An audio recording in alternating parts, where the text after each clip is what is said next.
A very good morning to everyone, and my sincere respect and regards to the Honorable Chief Justice of Sikkim High Court and also Lordship present here, and all the officers and all the members of the audience, and my special regards to Sikkim Judicial Academy for having made all the arrangements for us to stay and deliver a matter which is of utmost importance to the country in general and probably for the state of Sikkim in particular.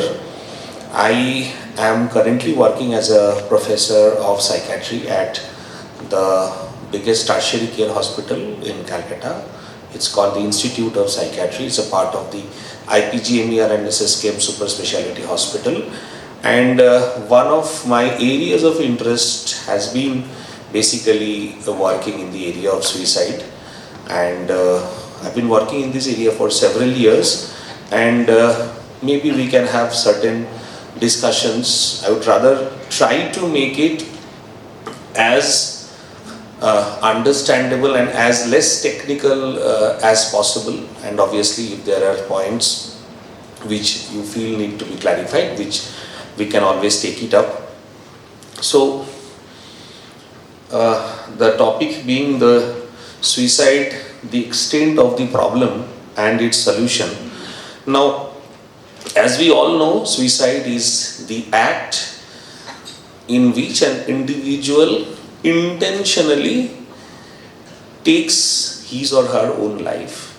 When the act is committed, the intent is to kill oneself, and if it leads to death, it's called completed suicide or suicide, and if it ultimately doesn't lead to death, then it is known as an attempted suicide. There are similar kinds of acts which you may have come across in newspapers or in your personal interactions, where a person injures himself or herself, but the attempt or the extent of the intent is not to kill, but rather to kind of express or bring your attention to some kind of distress that the individual is suffering from. So it is broadly called as self-injurious behavior. So basically, any person who comes with an injury on his body which has been sustained by his or her own effort need not always be an act of suicide. Usually an act of suicide is a violent one which is usually carried out with an intent to take away one's own life, and sometimes it doesn't lead to death, so then it is known as an attempted suicide.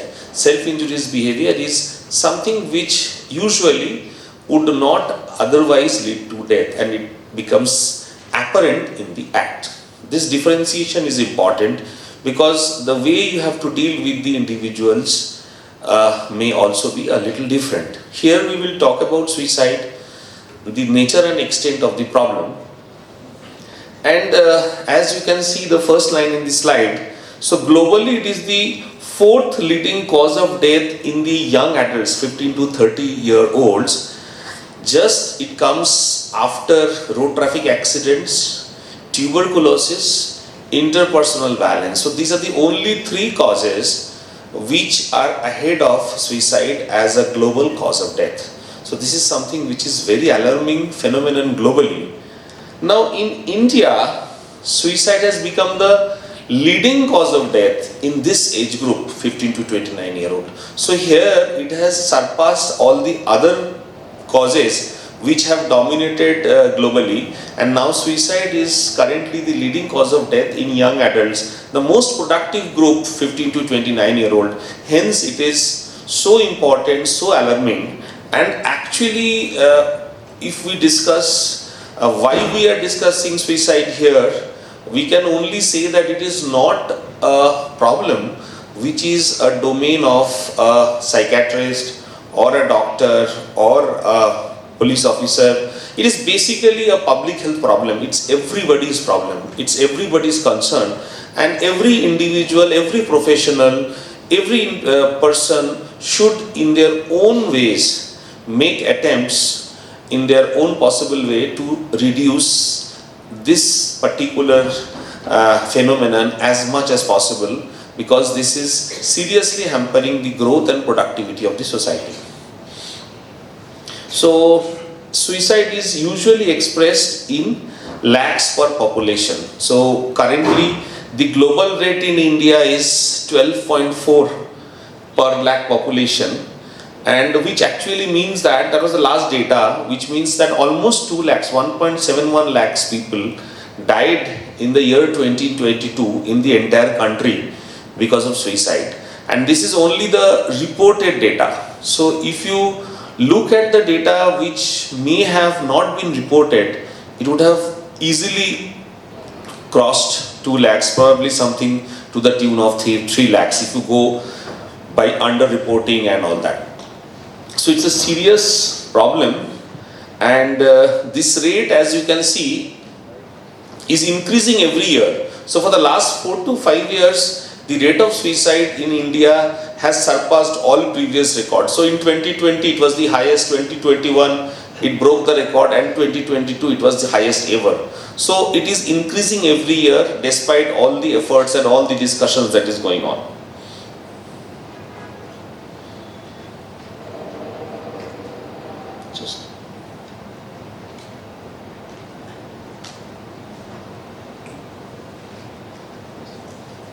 So now there is a difference in suicide statistics in so-called developed countries and so-called our countries, the Indian subcontinent, China, the so-called developing countries. And what are these differences?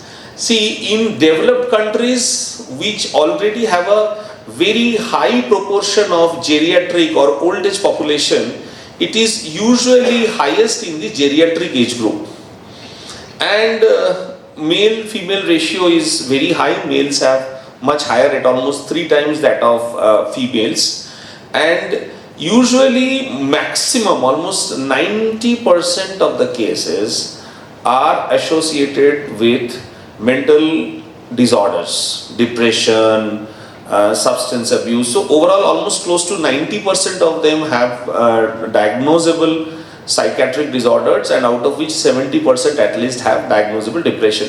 This is the data from the West, basically the developed countries. And most common methods being use of firearms, as you all may be knowing that firearm restrictions and regulations are much more loose in the West.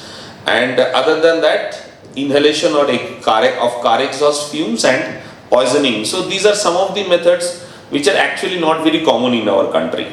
So this is the data from the West. Now you look at the usual picture in India.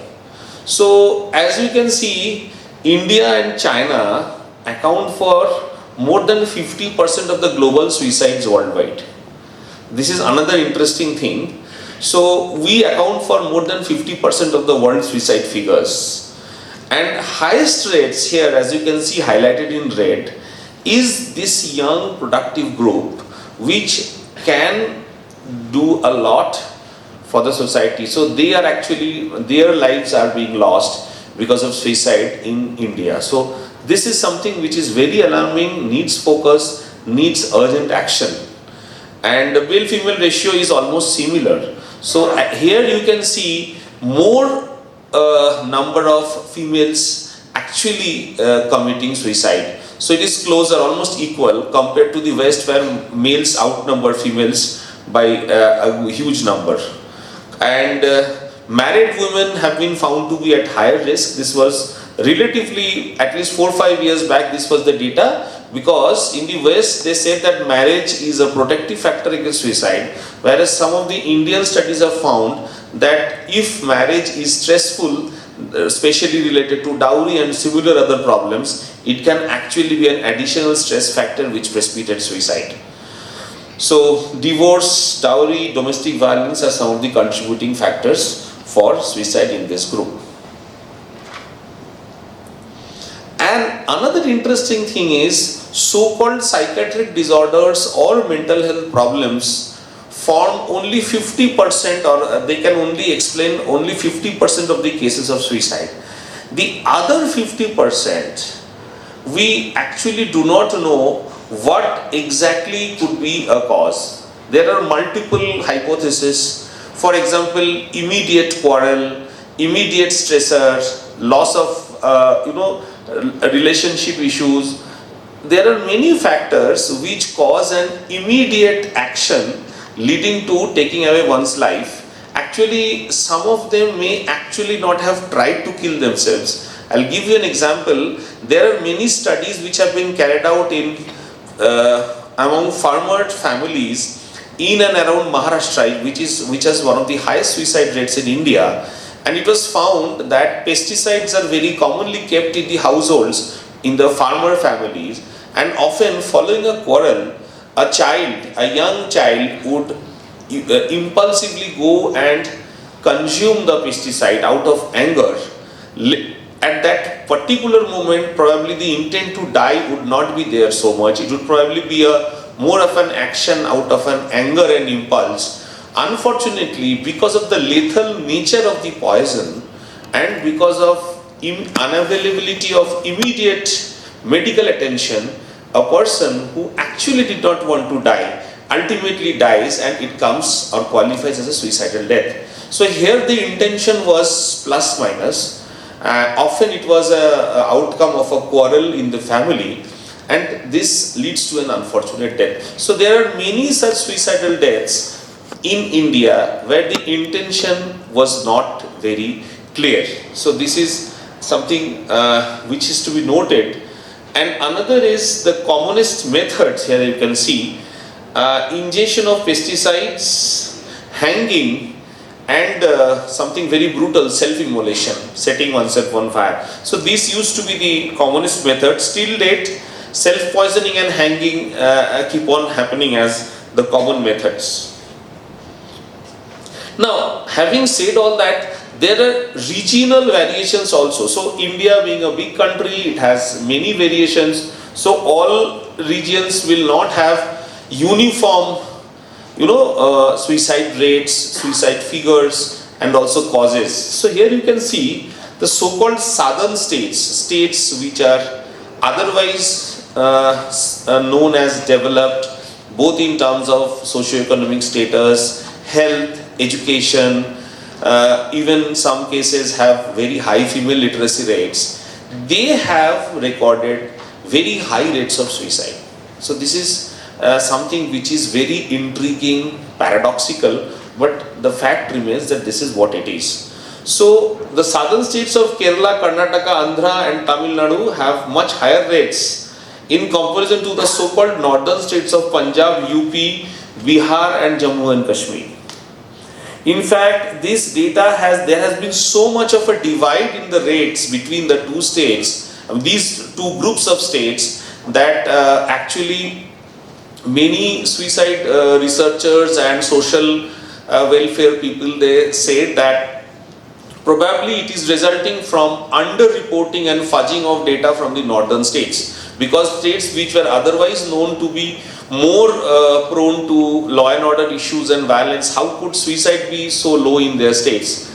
But almost 10 years of subsequent research from other researchers independently have confirmed these rates to be true. At least the divide cannot be explained by underreporting or fudging of data. So the fact remains that they indeed have very high suicide rates.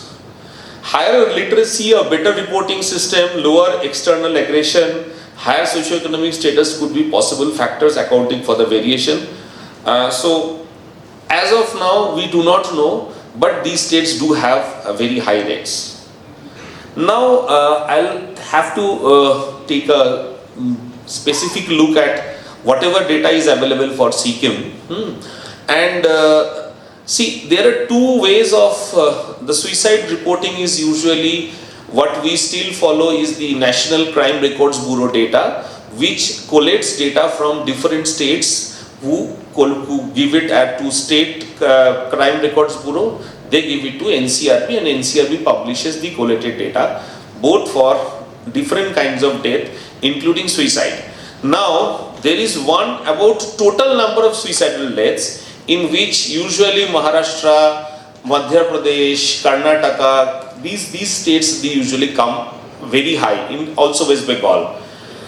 Sikkim, being a small state, will never fare in the top 15 or so in terms of number, but in terms of rate, it has been, the place has been always within the first 3 in the last 15 years. So, in fact, the last data, 2022, Sikkim had the highest rate of suicide. Rate, as I have already said, is expressed as the number of suicidal deaths per lakh population. And as you can see here, the rate is now 43.1. The national average is 12.4, and the current, the last data from Sikkim at that time was 43. So you can see it is more than 3 times the national average. Even years prior to that, it was a little low again, but it was hovering in between 35 to 42, 43. And this has been a consistent figure and presentation, I think even from 2005 onwards, so almost 20 years now. There has been an increasing rate in the state, especially in the last 10 years. The rate is highest again 15 to 24 year age group. This is what a few of the researchers that has come up from the state have shown, that again this younger group, you look at the age, now it's not even 15 to 29, it's 15 to 24 year old.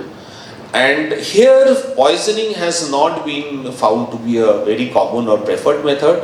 Hanging is predominantly used method, and another, this is followed by jumping, as you can explain by the geographical location of the state. So, and higher rates have been found in those with lower education and socio-economic status. In fact, as you may be knowing, that Sikkim has a very decent per capita income compared to many other states in the country. So if you look at the overall socio-economic status in terms of per capita income also, Sikkim fares very high.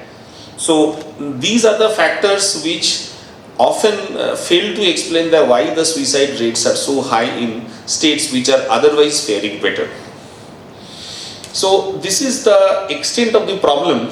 So now we try to take a brief look at the stakeholders whose responsibility is it actually to prevent. So it's everybody's responsibility, as I say. It's the government, healthcare professionals, non-governmental organizations, individuals and media. And there can be many other stakeholders also, but these are the main. So basically everybody should come forward and play their active role in reducing the effect of this menace. So these are the different levels of prevention. Just a brief outline. Universal strategies means something which happen at the level of policies, which is general for the overall population. So these are known as universal prevention strategies. Then you have selective strategies targeted at specific high risk groups. For example, if you find high rates of suicide in those who are having alcohol use problems, so you target them specifically. So these are known as selective prevention strategies, and indicated is specifically for individuals who are known to suffer from mental disorders and similar kinds of things. So there are strategies which should be done at 3 levels: one for the overall population, one for the high risk population, and one for the individual who is directly at risk of committing suicide.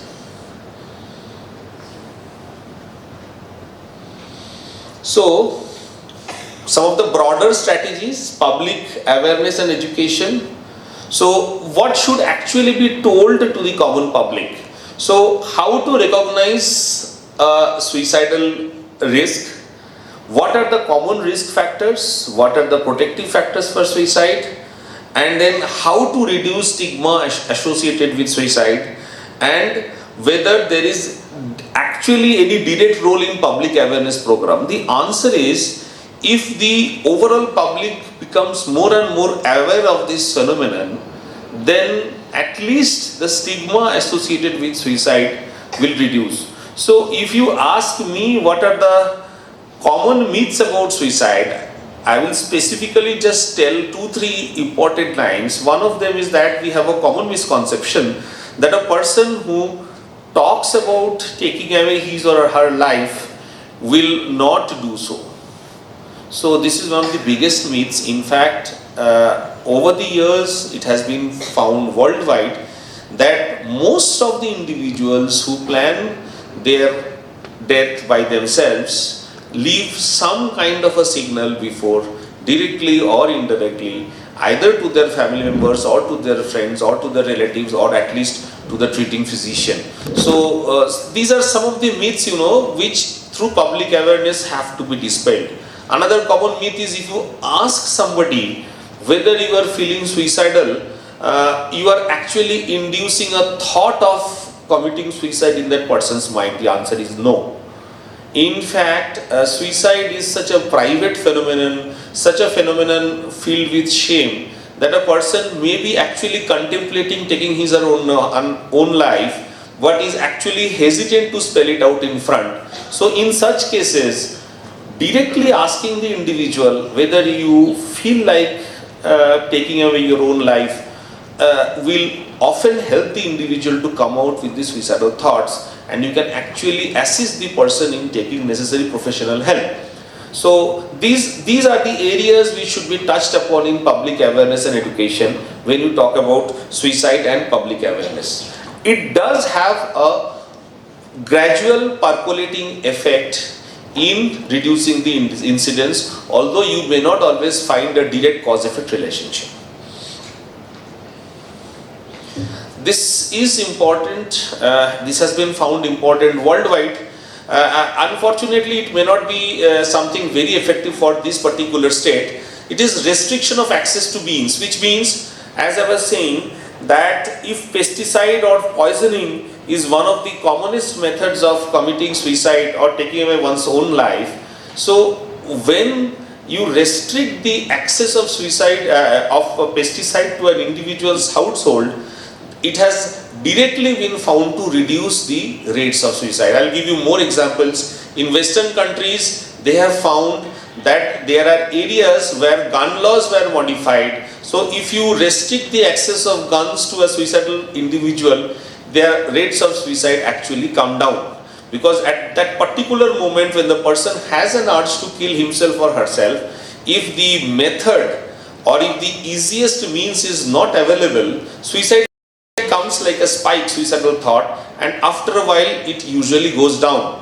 It may reappear again. So when a person is feeling suicidal, if the means is not available at hand, then actually often the person postpones the idea and actually the lives are saved. So when in India, where there are pesticide related suicides which are very high, especially in farmer and related families, this is one of the most effective methods, and government strategies are being carried out to some extent.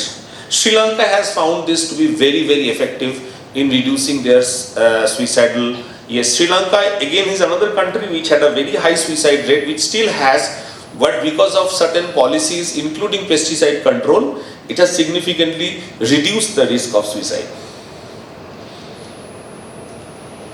Another thing that is being talked about is whether change in alcohol policies can indirectly reduce the rate of suicide, because ultimately there has been a direct relation to alcohol abuse and suicide across the world. So there are many speculations whether certain modifications in alcohol policies can actually improve or reduce the rates of suicide.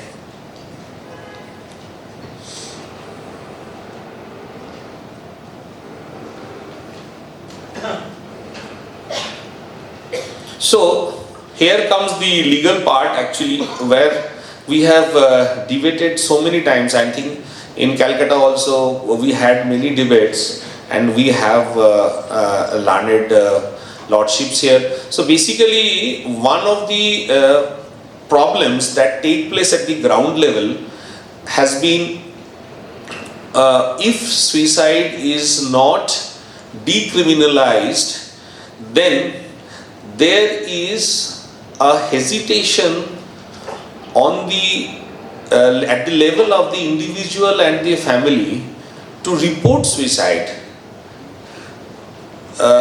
for the fear of legal consequences.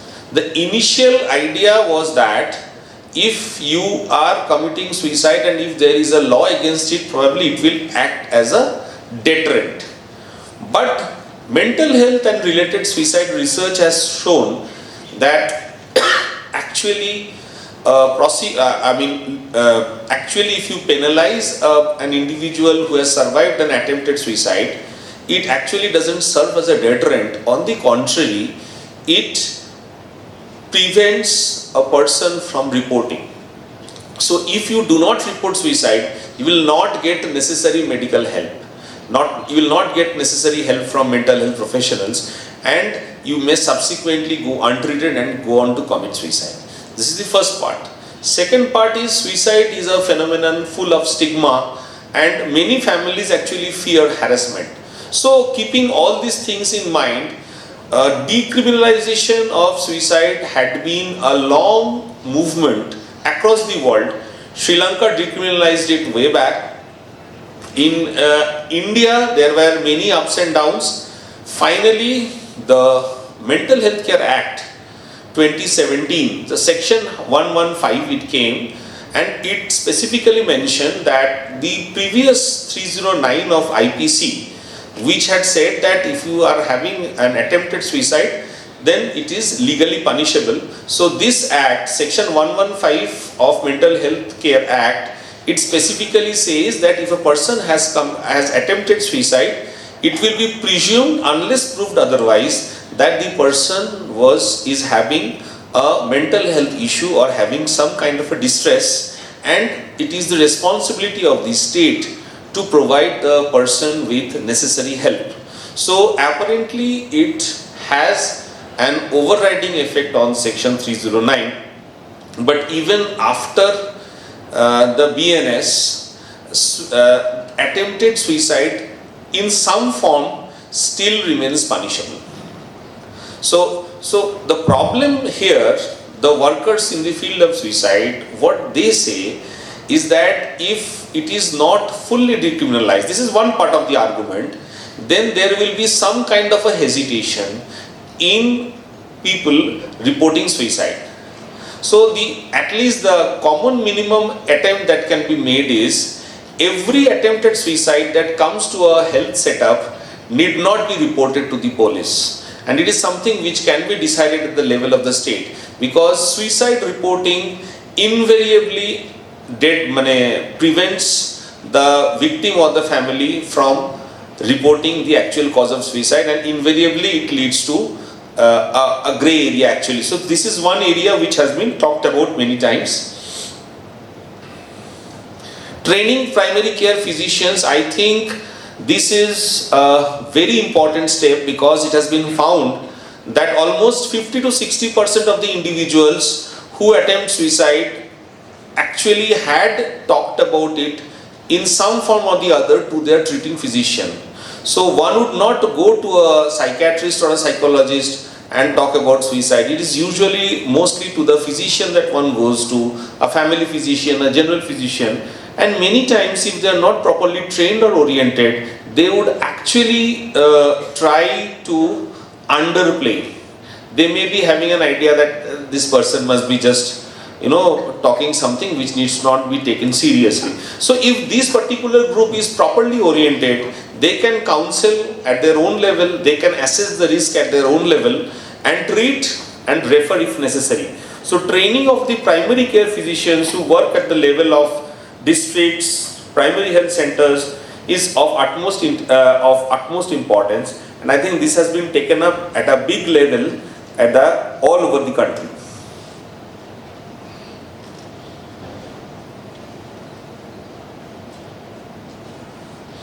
Gatekeeper training is something which we can all do here, whether it is at the level of judicial academy, whether at the level of police, whether at the level of technology, any kind of institution where you have certain leaders who may be taught the basic signs and symptoms of identifying a potentially suicidal individual. The person can simply be taught the signs and symptoms which should alert that individual to talk to the potential victim. And many cases, because the basic philosophy is that if you are in an institution, there are community leaders or the leaders of the institution, they are more likely to be conveyed certain distressing thoughts or suicidal ideas by the person living in that institution, rather than that person directly going and talking to a doctor or a mental health professional. So a gatekeeper training will sensitize the leaders of the communities and the institution to the basic identification methods for identifying and pinpointing individuals who may be potentially suicidal, and they can counsel at their own level and refer if necessary. And this has been found to be effective across various institutions. It has been tried in certain IITs also. It has been found to reduce the risk of suicide.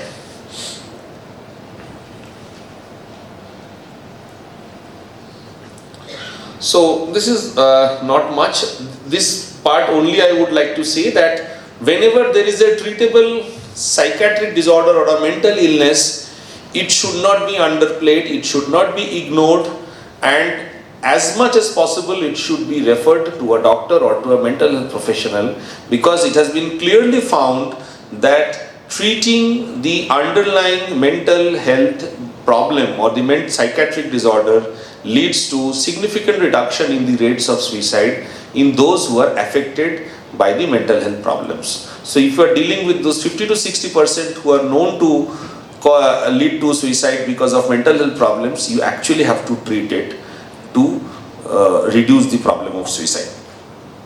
If there is a proper psychiatric disorder, probably simple counseling will not help. Another important thing is follow-up care. Now, this is very important. What has been found is we have people who have taken away their lives. We cannot do much because it cannot be reversed. And we have people who are suicidal or who have made suicide attempts, and they are the ones who are likely to make attempts in the future also. So it has been found that if they can be if one tries to keep in touch with them, at least a phone call, at least some kind of communication, even once or twice a month, it has been found to significantly reduce the rate of suicide.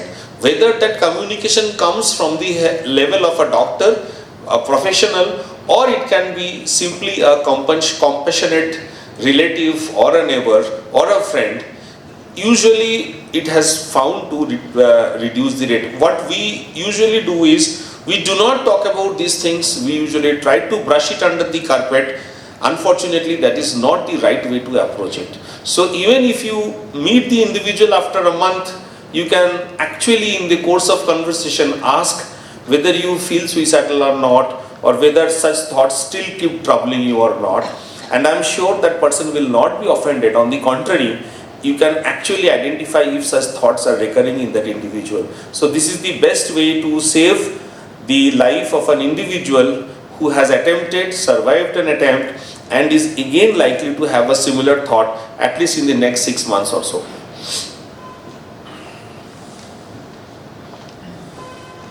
Now this is very important. Role of media.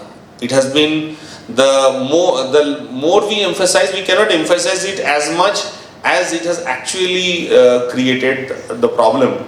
So the basic outline is, whenever a suicide happens, media highlights it, and media often sensationalizes it. Now, what do you mean by sensationalizing it? There are clear-cut guidelines which say that if suicide has to be reported, it should not be reported in the prominent place, not in the first page of the newspaper. It should not be made into a prominent headline which attracts one's attention. It should not be described in such a manner that one actually gets to know about the method. There should not be any talk about suicide note, the content of the suicide notes, and there should not be things like he failed in exams, he committed suicide, he had a failed love affair, he committed suicide. So these are all known to be unscientific and oversimplistic explanations of a very complex phenomenon. So basically you are trying to give a wrong message by saying that just because the person failed in exam, he committed suicide. So these are 7-8 things which should not be followed when you are reporting a case of suicide. Now the question is why? So here you can see something called the Werther effect and also Papageno effect. The basic idea is that if you are sensationalizing an act of suicide and over highlighting it, then there are many individuals in the society who are having suicidal thoughts in their minds. They will actually be spurred on to commit an act of suicide.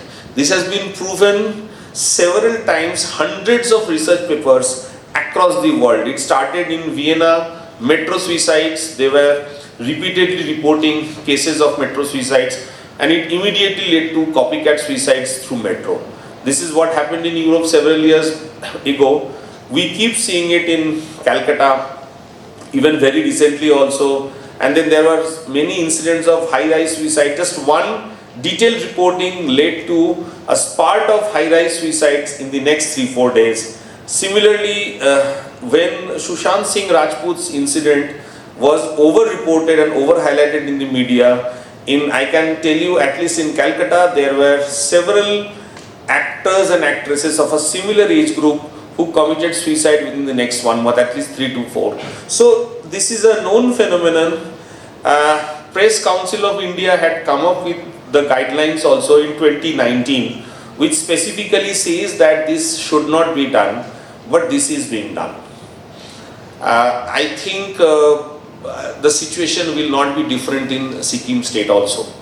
So, and another problem nowadays is beyond print media, you also have social media. So the highlighting factor and sensationalizing factor gets more and more through Facebook, Instagram and WhatsApp and so many other things. So this actually has a very bad effect on the minds of people who are contemplating suicide, and it actually leads to suicidal deaths. So strict regulations of media reporting of suicide is one of the sure shot methods of bringing down the rates of suicide in any country of the world or any state of the country.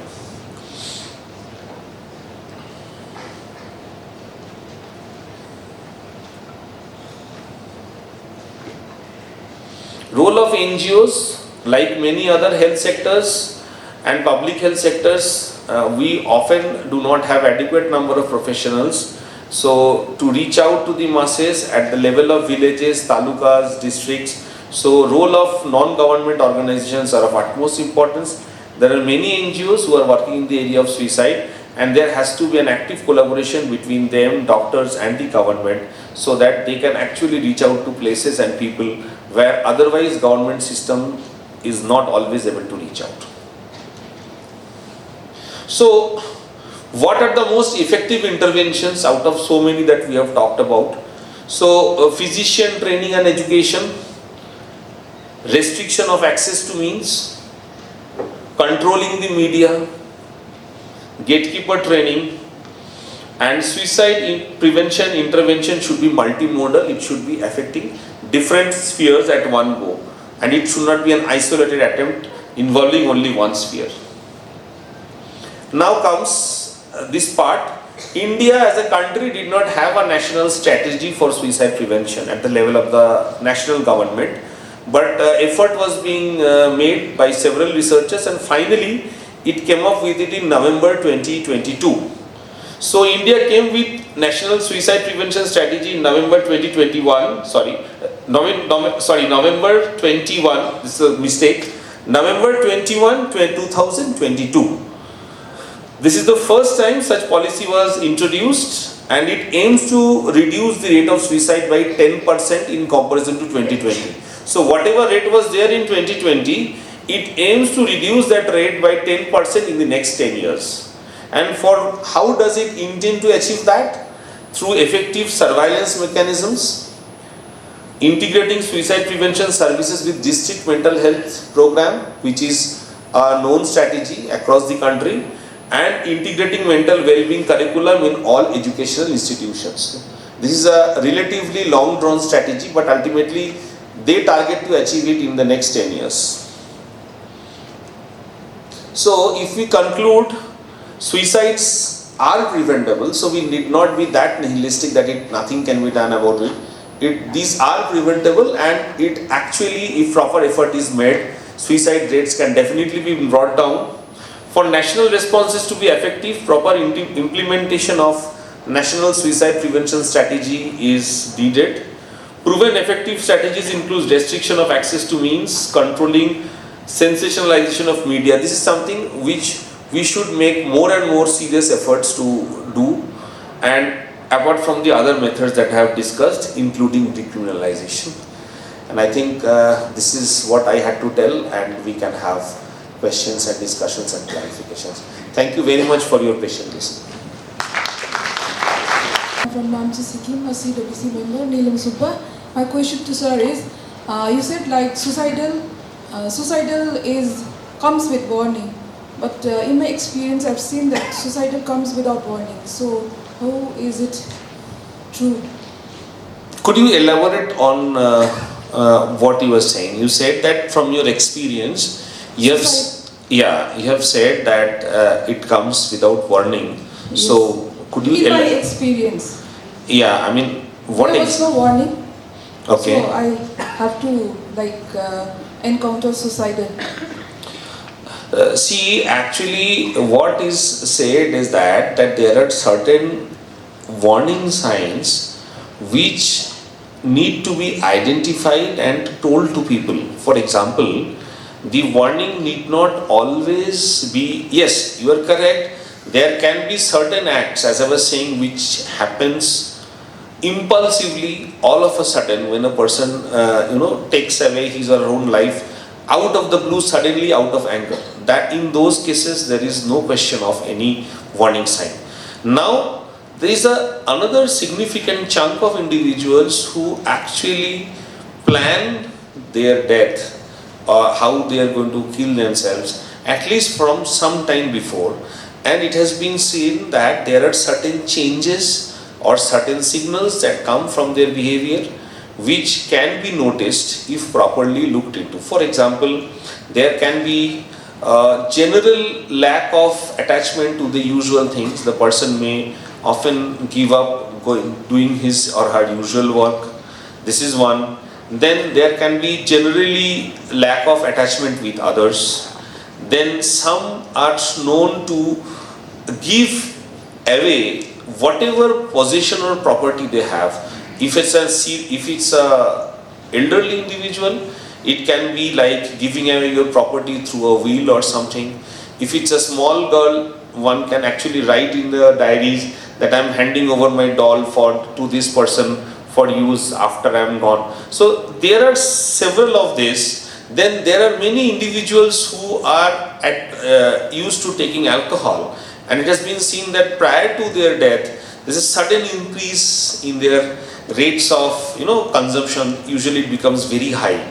So there are around some 15-20 behaviors which, if one is properly oriented, one may actually see in the individual. Now the question is, if you are identifying this behavior, that does not mean that the person was inevitably going to kill himself or herself. But identification definitely alerts the family members so that they can take certain preemptive steps and prevent an inevitable death. So there may not be warning signs always, but at the same time you should develop some orientation, some idea to identify warning signs when and if they are exhibited. You should not miss it at least. Yes. I worked in schools for school mental health program, and I can share one of my experiences. one of the school teachers who was trained in our by us, she shared one incident. A girl of class 9 suddenly with a tearful eyes one day came and touched the teacher's feet and said, "Ma'am, my mother is sick and I'm going home." So somehow that was fine. Then she asked about mother. Mother was not that sick, but she was sick anyway. But the girl eyes were tearful, and that struck perhaps our teacher. There's no explicit statement in the form of that I am going to commit suicide. In this kind of explicit statement may not be there, but a few behavioral changes that was observed by the teacher over the last couple of days, coupled with the tearful eyes on that particular day, made the teacher a little more curious and inquisitive about the girl's state of mind. She took her aside and started in detail. She was exploded into crying and expressing her emotions. And then it came out that in the same evening, she was going to a rail line and trying to commit suicide, jumping in front of a train. So my point is, it's not necessarily that everybody will be saying that I'm going to die, I'm going to kill myself. But as he said, that gatekeeper training perhaps would be making us, the leaders, or maybe any members of the society, more sensitive to observations and getting into a more implicit meaning of the expression or the communication style of an individual who is vulnerable to commit suicide. That's the point. Good morning, sir. Good morning. Honorable Lordship. My name is K. Sinima, and I'm with an NGO that caters services to 24/7 suicide helpline in the state of Sikkim, sir. Right. And our toll-free helpline number is 1800-345-3225. And I can assure you, like 80 to 85% of the people present here don't know about this helpline. Although we have been here for the last 10 years. And it is not that the state government has not been talking about it, or the health department has not talking about it, or DMHP has not been doing it. But somewhere is people don't know about it. And I wanted to second on the madam there from the CWC was saying. So in your presentation, you said about the national suicide rate was from 15 to 29. And in Sikkim, it was 15 to 24, sir. What I wanted to tell you was, sir, last 1 month, we had 5 suicides. Yes. Wherein this age doesn't fit in, sir. It was 12, 13, 14, Yes. 71, 75, sir. And I think 4 or 5 in a very quick succession. Right, sir. And wanted to understand, sir.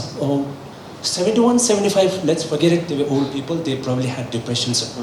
But about this 12, 13 and 14, what could possibly have happened?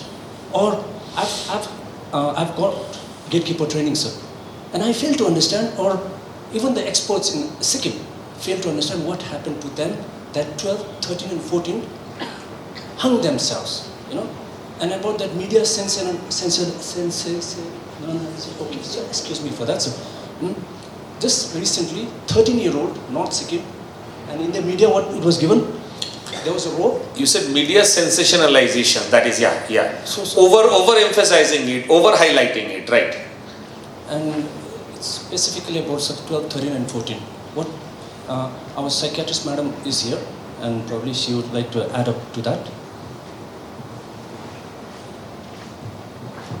Good morning, I'm Dr. Kunzangamno. Sir, I'm like a psychiatrist in District Hospital, Singtam. Yeah. Sir, about the suicidal warning signs, I'd like to stress that in Sikkim, sir, we had conducted psychosocial autopsies. Okay, in West District, in many cases, sir, we have found that most of the patients, they had expressed warning signs, like expressed their death wishes, directly, sometimes indirectly. So that is most common. And like in Sikkim, I feel that this is the thing we can do. Like we can observe for the suicidal warning signs and act on it. Because means restrictions are, it's not that possible, because 100% of suicides are by hanging. Yes. Like almost 100%. So about this, like 13 years and 10 years, most of them are because of the family issues. Like parents getting divorced because of other causes like alcoholism, okay, parents divorce, these are the causes. What we observed in the younger ones. So about this recent one, 13 years old, Yes. that was also because of that father was alcoholic and mother was about to get divorced from the husband, the father. So because of that, she was stressed because of that. She had mentioned something. And secondly, sir, we really need to work on social media part. Because in Sikkim, like it's mentioned each and every details. Like Yes. with all the pictures, like we get, like palpitations. In fact, I have like deactivated my Facebook account. Because I don't want all that distressful things only, like, which affects my mental health. I don't want that. So because of that. So that really needs to be taken care of. Other parts like training of medical officers, gatekeepers trainings, everything is like going on. School mental health awareness programs and everything, sir. We are working in coordination with all the NGO members and everyone, sir. Just one thing about, one additional thing about, thanks for your inputs, ma'am, and all the work that you are doing. In fact, what we talk about is the younger age. There is differential development of certain areas of the brain, and actually it has been seen that post 30-35, people tend to act less on their impulses.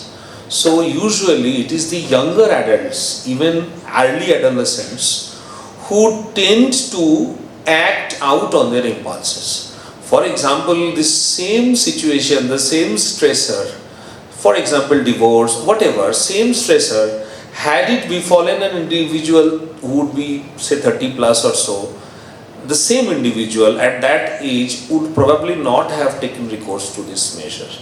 So this is one aspect of age which we cannot control, the impulsivity part, and the rest, as madam has said. In fact, what you have done, ma'am, I think we should be doing in other districts also. Basically what we talk about, psychological autopsy studies, they are of utmost importance in actually finding out the causes of suicide for that particular area, particular geographical location.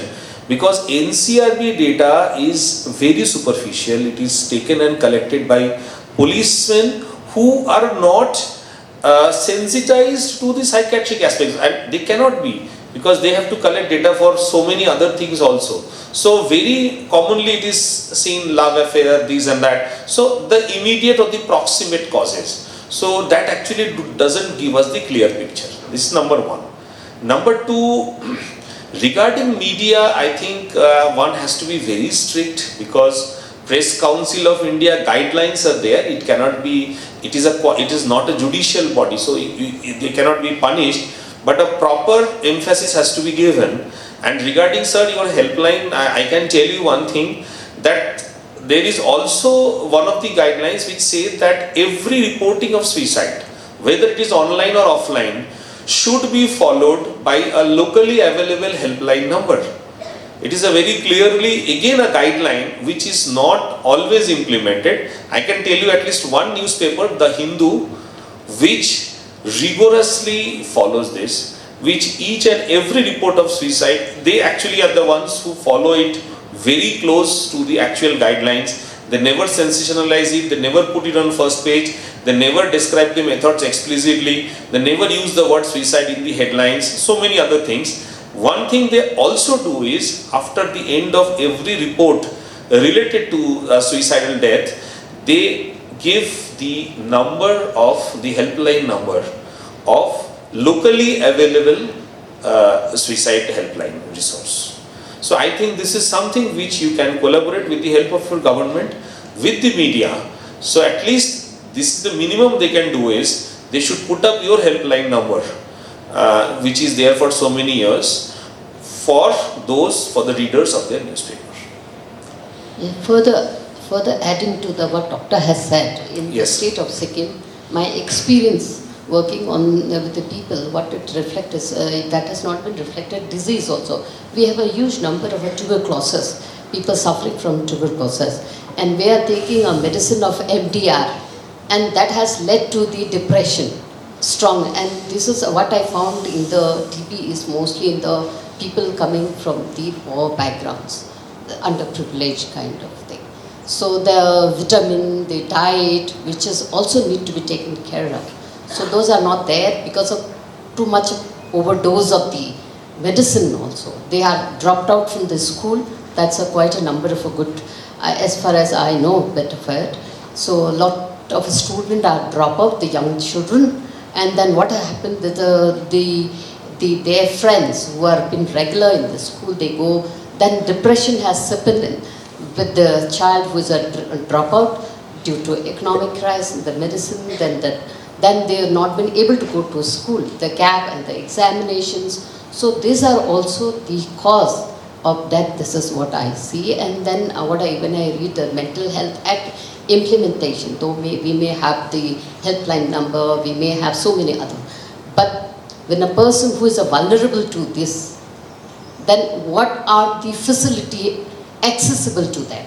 Free access to the mental health care. So therefore, do we really have the mental health care facilities? Which I don't think so in a proper perspective, because artificially giving and telling them don't commit suicide, that is what we do it as a society. This is not good, you are supposed to be strong, committing suicide, life is precious. But as you have, as a resource person, said that, it is complex issues. By merely giving a lip service, that will not address the critical issue. This is also the core area where really need to work, especially access to mental health care, the nutrition. There are a number of other issues besides the domestic violence, separation, all that, these are there. But this, I feel, it's a major, another area. This is what my experience. Ma'am, actually, what I feel is that this issue, as you were saying, chronic illness, this has been highlighted in Western literature a lot, but somehow I did not find much in relation to Indian literature, especially from published literature in relation to Sikkim. So probably if this is a very specific issue, chronic tuberculosis or multi-drug resistant tuberculosis and the consequences, I mean, this is something which you should actually take up and discuss.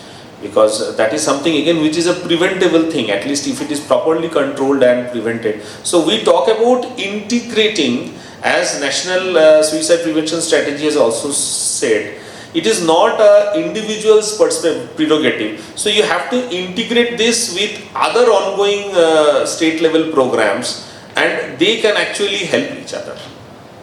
So that I think is definitely a very good idea and can be implemented also.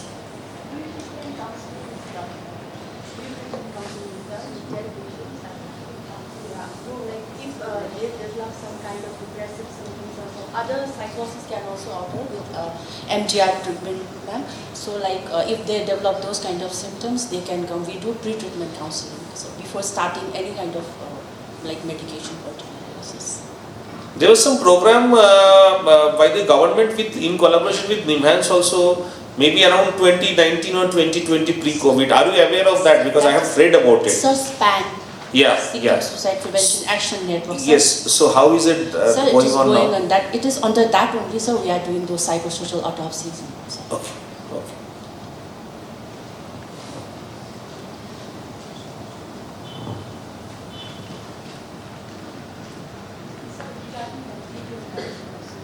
You mentioned that some causes are punishable. What are the causes, sir? Actually, in BNS, ma'am, please have your seat. Actually, in BNS, it was said that, it has been said that, I am subject to correction. Basically, it has been said that if an act of suicide is being committed with an intent to prevent a government official from discharging his duties, then it is punishable. I'll tell you what. Basically, there is a dichotomy in the mind of the law keepers and suicide researchers. Suicide researchers who are working with suicidal individuals feel that it should be, attempted suicide should be completely decriminalized. You may commit suicidal act under any circumstances, but you should not be subjected to legal questioning or anything. The law keepers feel that if there are certain riders, if they are not kept, then what you will do with, for example, an activist who threatens suicide if their demands are not met. You are getting my point. So this is one part which keeps the law of attempted suicide being completely decriminalized. So these are the two perspectives of the law keepers and the suicide researchers. So here also, supposing if you are threatening suicide to prevent an individual from, sir is asking I think, committing the duty, then it will is liable to be punished. Sorry to... Sir, I was waiting for your perspective. The thing is, the two aspects of attempted suicide decriminalization and an activist standing in the middle of the road threatening to commit suicide unless his or her demands are not met. The basic and fundamental difference is an act of blackmail. A person who attempts to suicide without a threat who is not actually putting someone else to risk also, because he or she is saying that if you don't do this, I'm going to take my life. But a person who is otherwise not in a threatening situation but is trying to end his or her own life but fails to do so, that of course, you are absolutely right, should be decriminalized. So it's a very simple legal amendment that can be made, which can introduce what could be considered as a non-criminal act and what could be considered as a criminal act. So the thing is, to put it in a nutshell, to put the state or an authority of the state to a ransom, hold them to a ransom on the threat of ending his or her life would be obviously a criminal act. But an attempt to try and end his or her own life which is unsuccessful can be construed as a non-criminal act. So that explanation can give one segment as as a non-criminal activity, another obviously is a criminal activity. And one of the examples that immediately comes to mind is some of great concern to a modern world is the mind, the psychological mind of a pilot or a locomotive driver who is taking a train load of people or a plane load of people. And there has been instance in Europe where a crash took place in the Switzerland area some 3-4 years back or sometime, where the pilot wanted to end his own life along with the commercial plane carrying a load of passengers.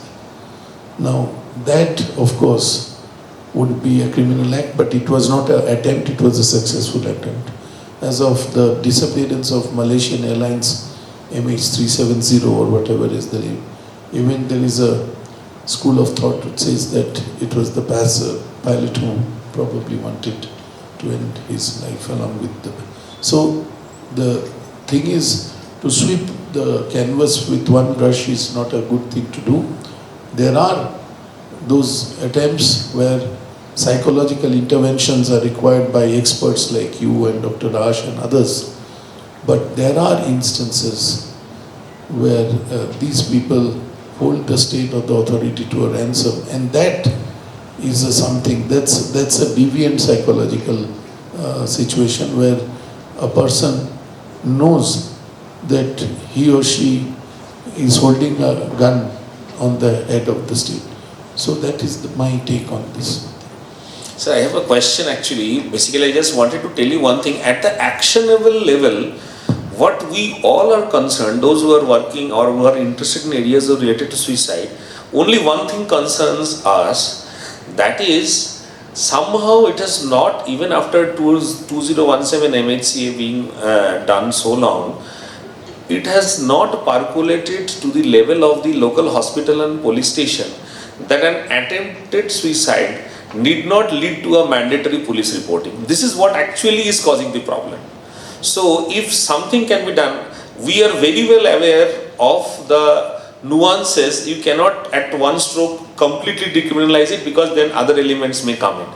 But at the ground level, when an attempted suicide survivor comes with the family to a hospital, there are some people who are not doing, but mostly they are doing mandatory police reporting, and that is what creates fear in the minds of the family members and the individual also. They feel they would be subjected to harassment. This is what serves as a problem. I get your point. The thing is, simply because some action on part of an individual is reported to the police does not always mean that the police has to construe this as a criminal act. It can, the police officer or the IO can actually make a report and say that I do not find any criminal intent here, and close the file, and at least, or send the file to a concerned department of the government which deals with suicide prevention and all, so that next step would be to get doctors and counselors to help the family and the person who attempted to get proper scientific help in order to bring not only that, because the family and the loved ones are also equally traumatized in the process. So you are absolutely right.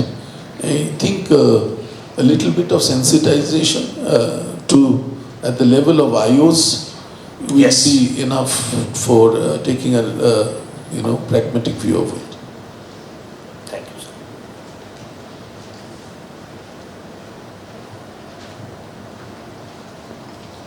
And sir, do you think that any legal action can be, legal, what I should say, mandate or something can be done at the level of the judiciary to kind of,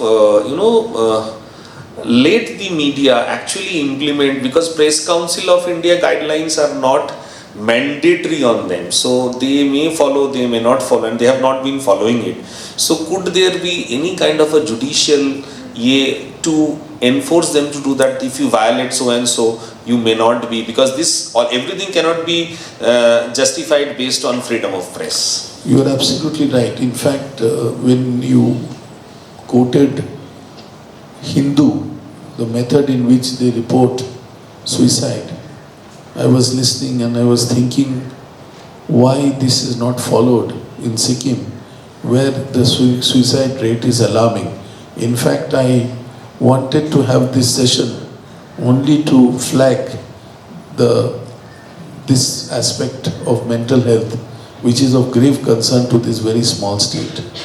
Whether what drives a young teenager to end his or her own life, in a few days there have been a spurt of suicides in Sikkim, is a matter of concern.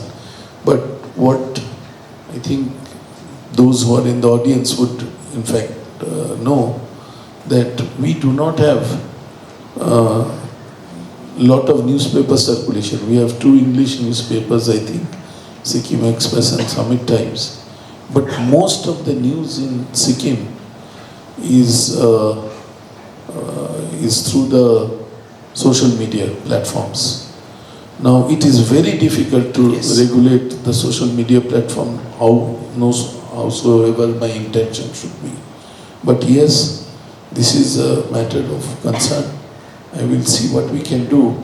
But the problem is, an order can be passed by the court in a public interest litigation, even so motu. But if I get a print person, I can hold the publisher or the reporter or the editor. But in a social media platform scenario, it's very, very difficult to find out who is actually the source of circulation and how to prevent that through a court order. There is a realistic problem here.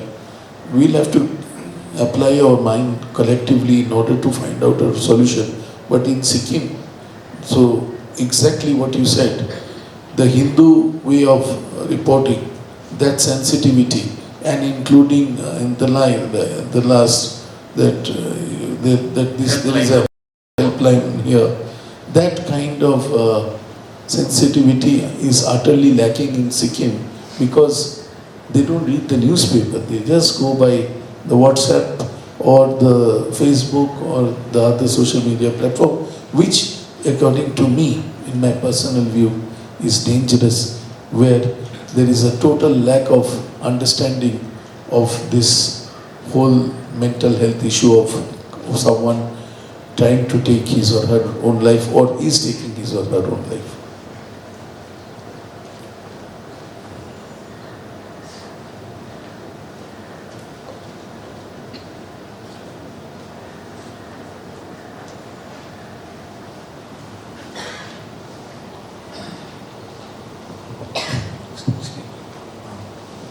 Morning, sir. So I'm a student from Sikkim Government Law College. So I would like to speak from a legal perspective, sir. That, sir, actually, sir, there are a lot of cases, sir. Out of 100%, so maybe 5 or 10% of them, sir, they might actually be victims of, sir, some supernatural phenomenon like paranormal activities, or sir, they might actually be possessed, or sir, they might be under influence of something beyond our understanding. So what I would like to say that, sir, the courts in India, sir, I'm not trying to offend them, sir, but they don't actually accept supernatural reasons that if a person commits suicide, it has to be something scientific or something practical. So, sir, you as a expert, as a psychological expert, sir, so don't you think that maybe some might actually be a victim of paranormal activities? And so have you ever come across some who have actually been under the influence of such things? Could you actually elaborate upon what you actually mean by paranormal activity? I understand what you are trying to convey, but if you are talking from your experience, could you actually elaborate on what you are trying to say? For example, case number this said he had or she had these experiences. So maybe in that case I'll be able to answer you better. Sir, I don't actually have proper reference, sir, but I have seen people, sir, close people under... What do they say? What do they say? When you are talking about paranormal, yes, sir, what experience are you actually talking about on the part of the... So it's like they are a different person, so but they don't they are not just that person every single time.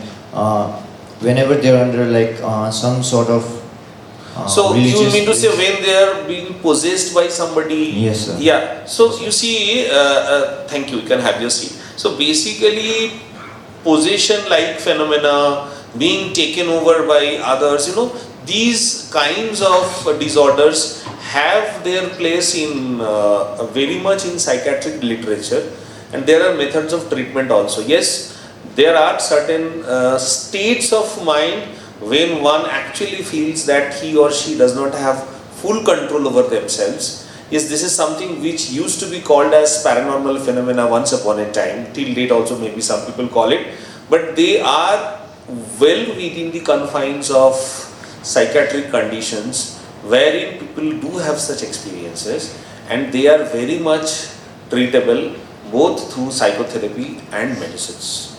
So if you come across any such, do ask them to have a proper consultation. I'm sure we'll be able to help them that way.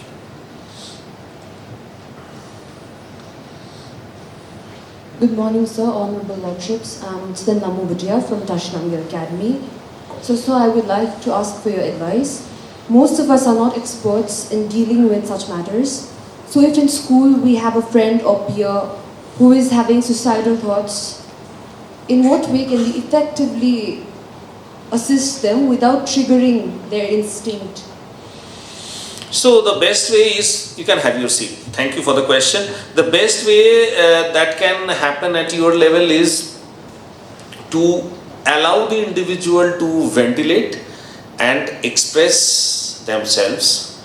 And the best role you can have as a listener is to be supportive and avoid consciously being non-judgmental, in the sense that no, you shouldn't have done this, no, he or she in your life should not have done this. So it has to be a patient, supportive kind of a listening, and allow the person to ventilate, and try, which we usually are unable to avoid, try to sermonize less, because whenever you find we usually find a person in kind of a distressful situation, without properly allowing the individual to ventilate, we have a general knee-jerk tendency to sermonize. Okay, you should do this, you should do that. So that is not actually what the person wants you to do.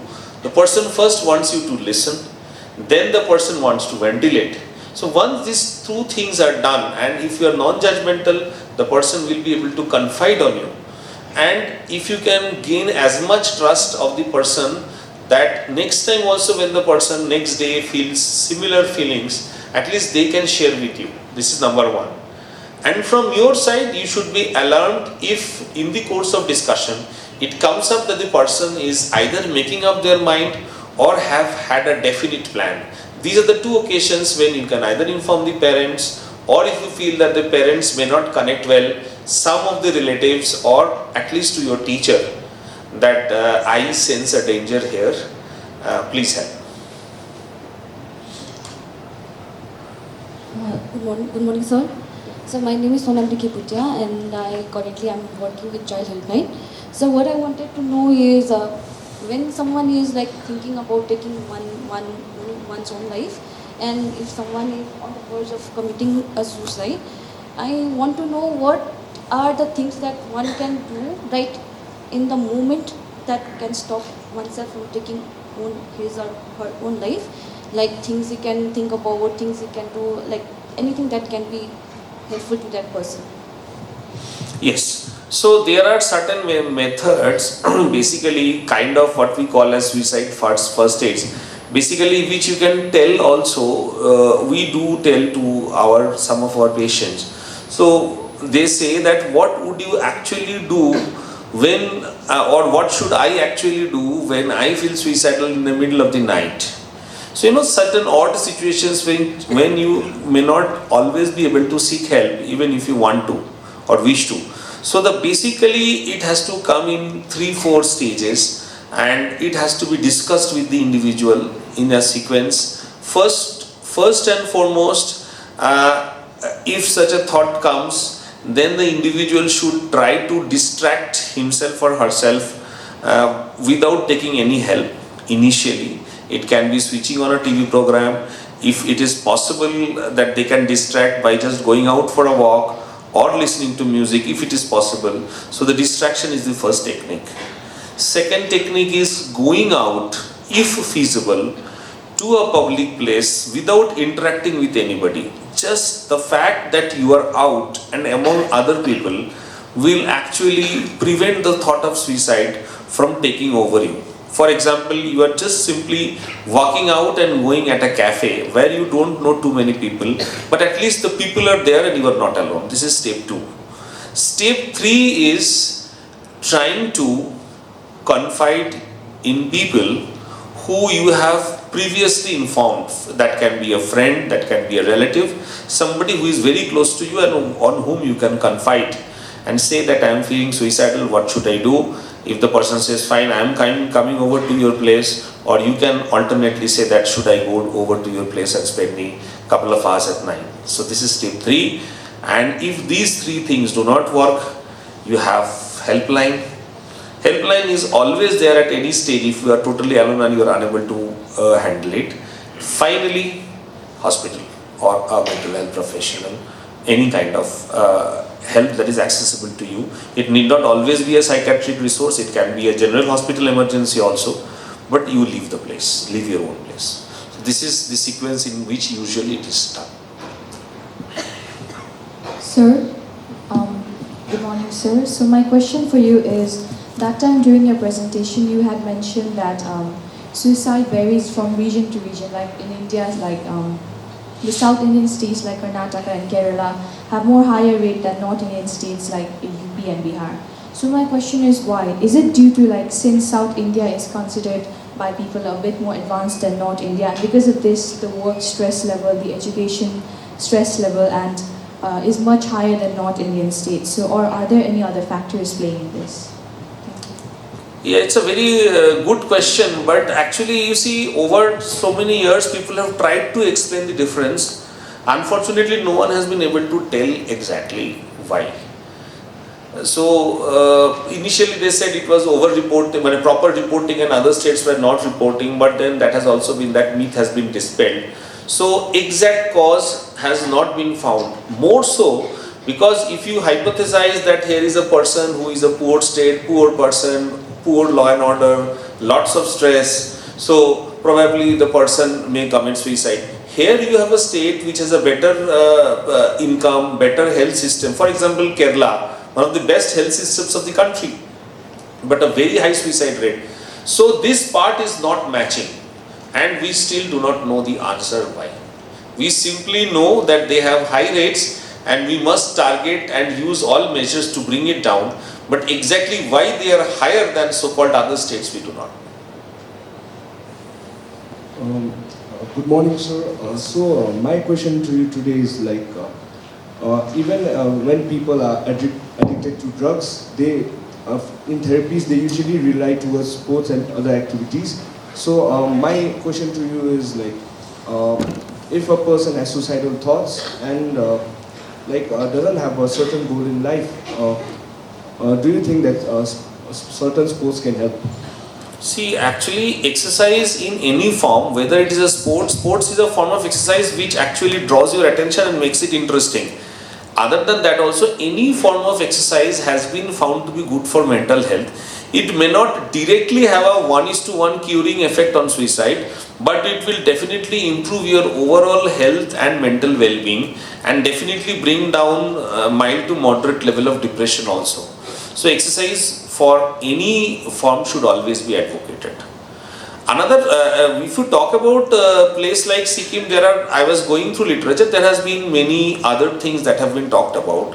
One of them is that Sikkim is undergoing a change in, culture, rural to urban, but that is something which may not be very unique to this place. They have talked about this, and new other cultures invading the Sikkimese culture, so probably there is a change, it is going through a transition. So there are many theories that have come up, but nothing can properly explain. Yes, substance abuse, at least especially alcohol, has a very clear-cut relation with suicide across the world and across different parts of India also. So even if you look at the global data, places like Lithuania, USSR and all, they have very high suicide rates, and it often correlates with high alcohol intake. So probably at the state level, if certain things can be done to address the problem of substance abuse and alcohol, it can definitely, apart from the other two policies that we have discussed, it can definitely bring down the rates of suicide. Definitely. Because across the world, in fact, I'll give you one example that very commonly when we interview suicidal individuals, many times there is an hesitation to actually commit the act of taking away one's life, and often they take recourse to substances to bring down that hesitation or to dilute that hesitation. So substance does and has always played a very important role in the path of suicide. Yes, welcome back to you for our second session. This session will be on substance use, or abuse rather.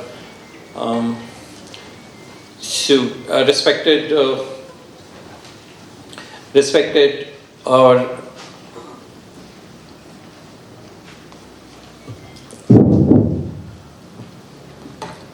Sir is not there.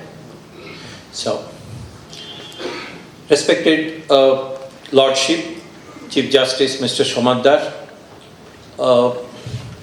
eminent guests, dignitaries of the state government officials, staff members of the government of Sikkim, students, teachers, and all other interested audience. We know like suicide, substance use also is a public health hazard as mentioned by Professor Sarkhel in the first session. because of the extent of the problem and also the relevance of the state of Sikkim, who is dipped into this problem for quite some time now, we didn't have much idea about the extent of the use and the problem all over India. But because it's construed as a very important public health hazard, about 5 years ago, 6 years ago, Department of Family Welfare and Empowerment, they constituted a task force. Principally, there's been taken up the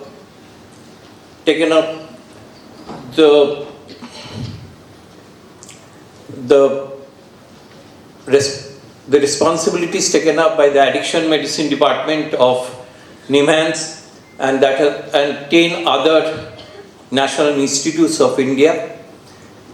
After constituting the task force, all over India, about 30 states and the other 36 institute and union territories, they over the last over 1 year,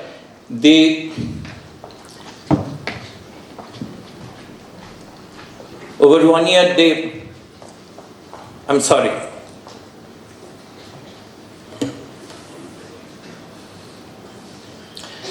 1 year they constructed that study and they came out with the extent and problem of all over India. Before we get into that extent, we know that what substance means to us. Drug and substance, they are the same word, interchangeably used. Drug essentially is a chemical substance that goes to our brain and that creates some kind of sense of reward in our brain. So taking drugs gives us some kind of good experience, but it also, over a period of time, it causes abuse and creates some necessary and essential consequences, negative consequences that gives us in a problem kind situations. Commonly used substances, we all know that they are mostly tobacco like cigarette, bidi, gutka, alcohol and cannabis like substances, ganja, bhang, charosh, opiates like opiate, heroin and different artificially created chemicals, opioids like spasmoproxyphene, sedative and hypnotics also is a part of the problem, especially afflicting our older age groups. There are also specifically to be mentioned about the solvents, dendrites, question. These specifically, they afflict our young adolescent populations most, and also the stimulants like cocaine, amphetamine, etc. These are all principally used substances. During this study in 2009 that was published by the Ministry of Health and Family Empowerment, alcohol use tops the scenario. About 160 million people, they are current users. The study was conducted amongst the people aged 10 to 75 years. And so within this age range, 160 million people of India, about 16 crores, they use alcohol. That's about 14.2%. Cannabis 31, about 5%. Opioids 22.6 million. Sedative hypnotics also about 11.8 or 1.18 crore persons. So these are all the dominant users in Indian scenario. Prevalence among males are more in alcohol, 27.3%. Almost everywhere male persons dominate over the female in terms of use or abuse. Alcohol male percentage contributed by 27.3%, almost 1 in 4 persons take alcohol, cannabis 5%, opioids 4%.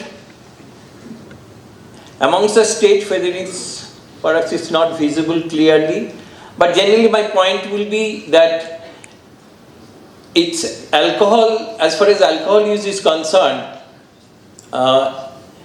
Indian average is about 14.6%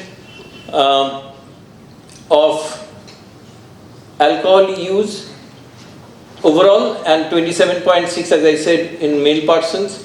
But Sikkim is just above the Indian average, so it's about 15.6%. So it's just about the Indian average, and translating into about 6.6 lakhs, 6.3 lakhs Sikkimese population is there. So if we translate it into about, in terms of usage, will be about maybe 1 lakh population is using alcohol.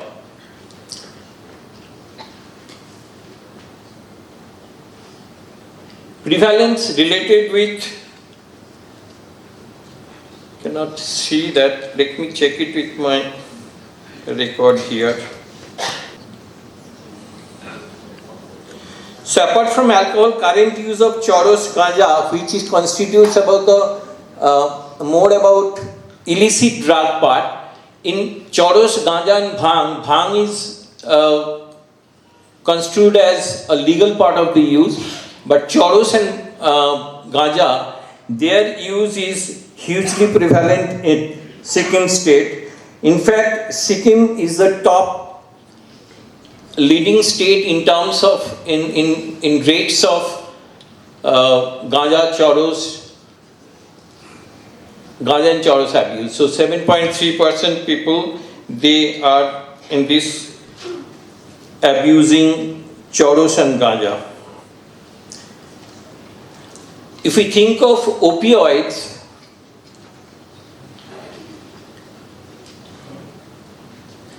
in opioids also, Sikkim is one of the leading state.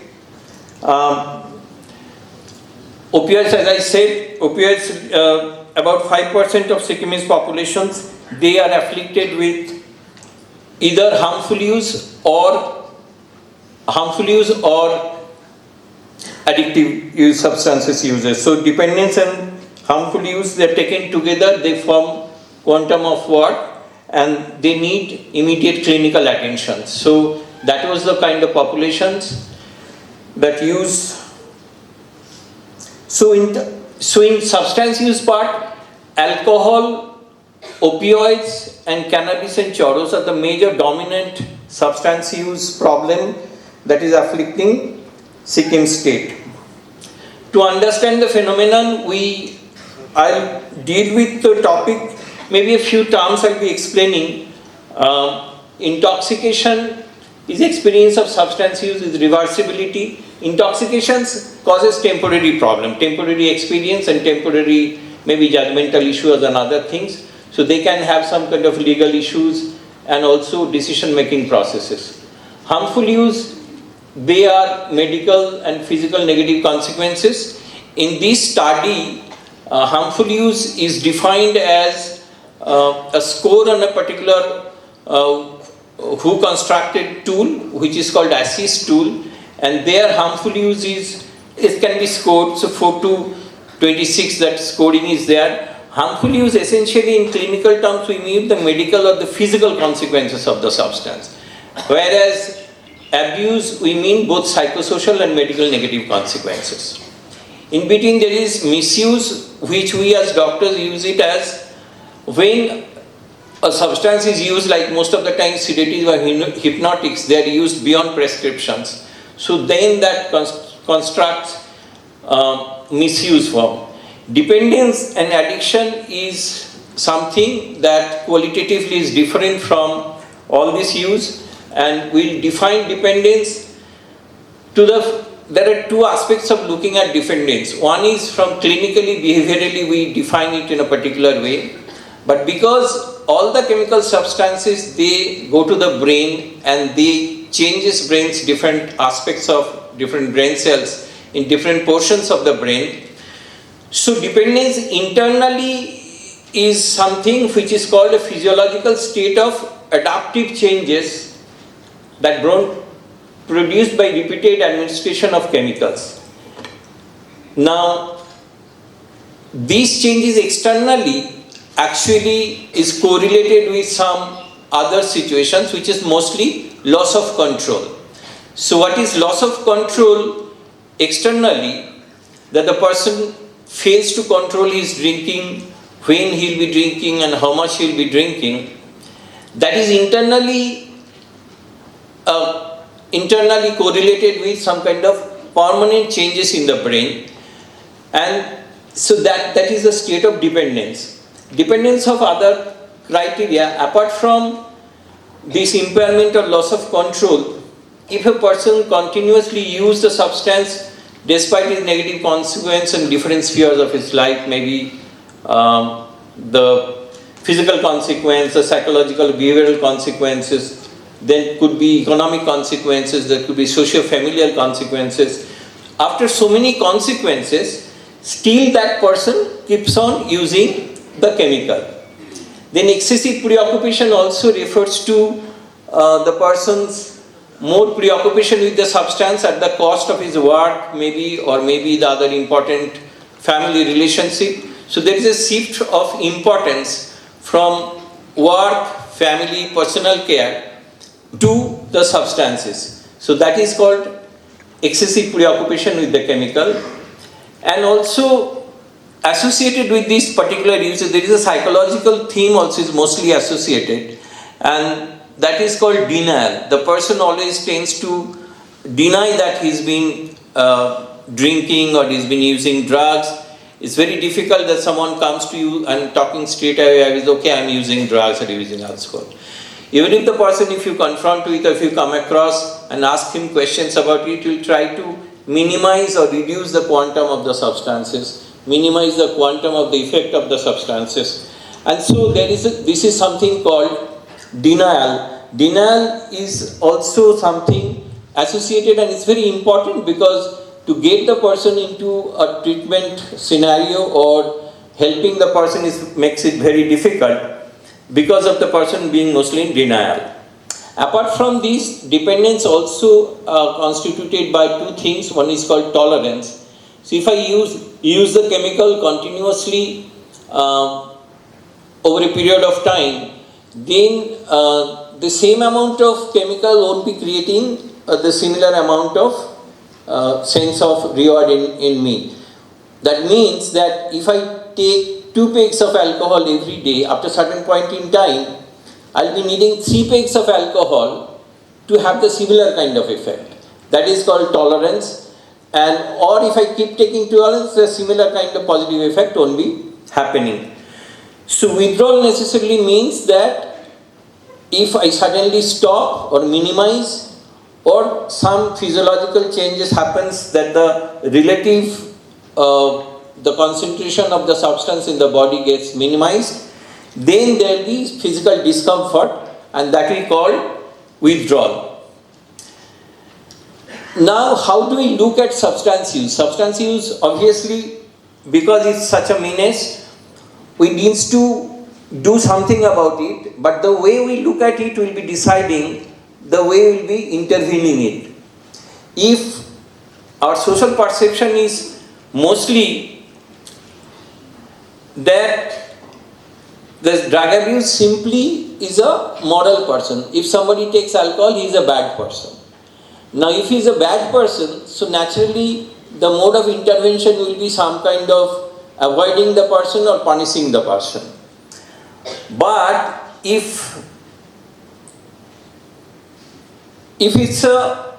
we look at it as a biological dysfunctions of the brain after repetitive substances, so we call it a disease in fact, because it got stages also, like a disease, its stages it develops.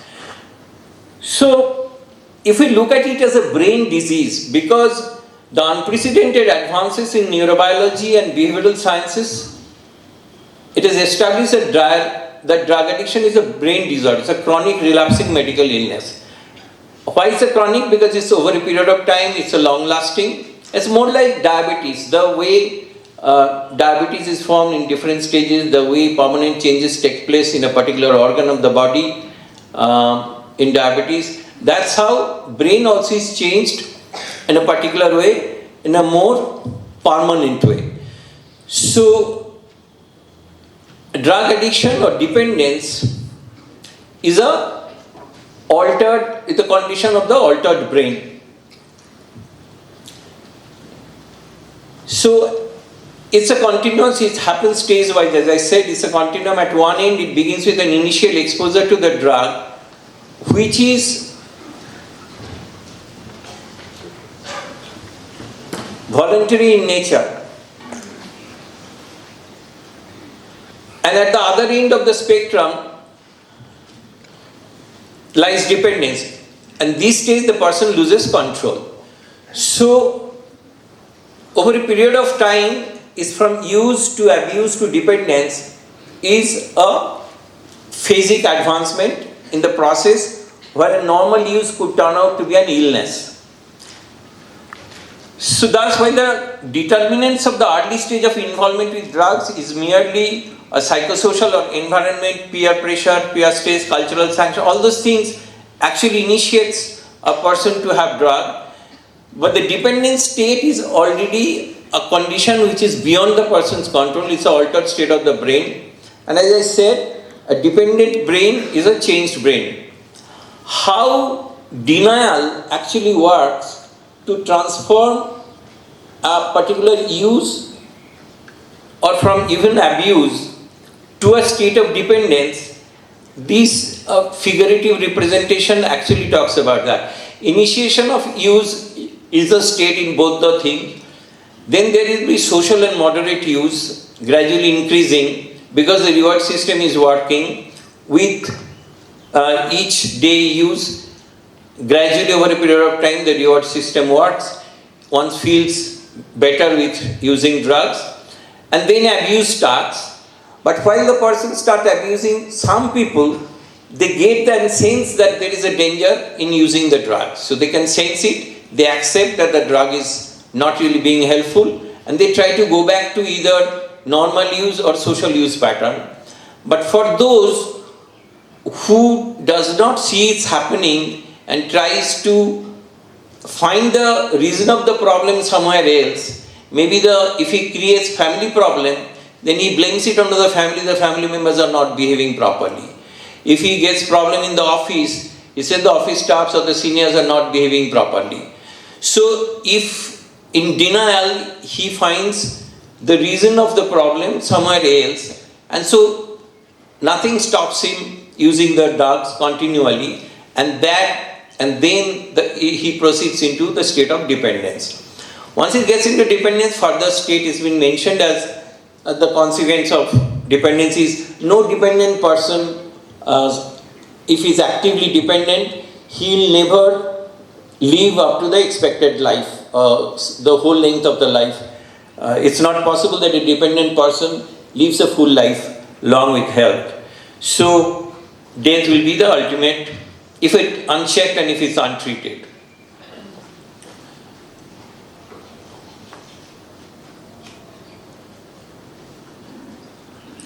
So, how do we look at the signs and symptoms? In abuse or dependent state, abrupt changes in work or academic engagement, deterioration in quality of work, work output, grades, usual flare-ups and outbreaks of temper, withdrawal from responsibility, general changes in overall attitude, deterioration of physical appearance, grooming. These are the signs and symptoms by which a person who's maybe close persons who can watch the substance user and can have some idea at what state of substance use he is in. So deterioration of physical appearance and grooming definitely will be found at the latter part of the usage. There will be wearing of sunglasses at inappropriate times because just to hide maybe some opiate users can do that. Association with known substance abusers, that will also be a part of the signals. Unusual borrowing of money from friends, stealing small items, secretive behavior, regarding actions and possessions. So these are all few signs and symptoms that we can watch out for to identify an user or abuser. What causes dependence? There are some multiple factors. The dependence happens over multiple factors that are working on a particular person. At a biological plane, genetics and neurotransmitter, they are responsible. There are a few environmental factors which facilitates the problem, also psychosocial factors which could be a causal in developing, and also there are individual factors that helps, that pushes the persons towards developing dependence.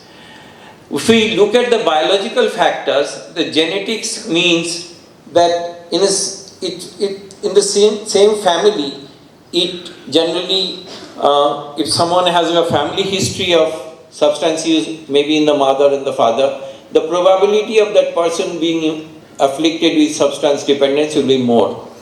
Identical twins have higher concordance of addiction because they share the more amount of genes simply.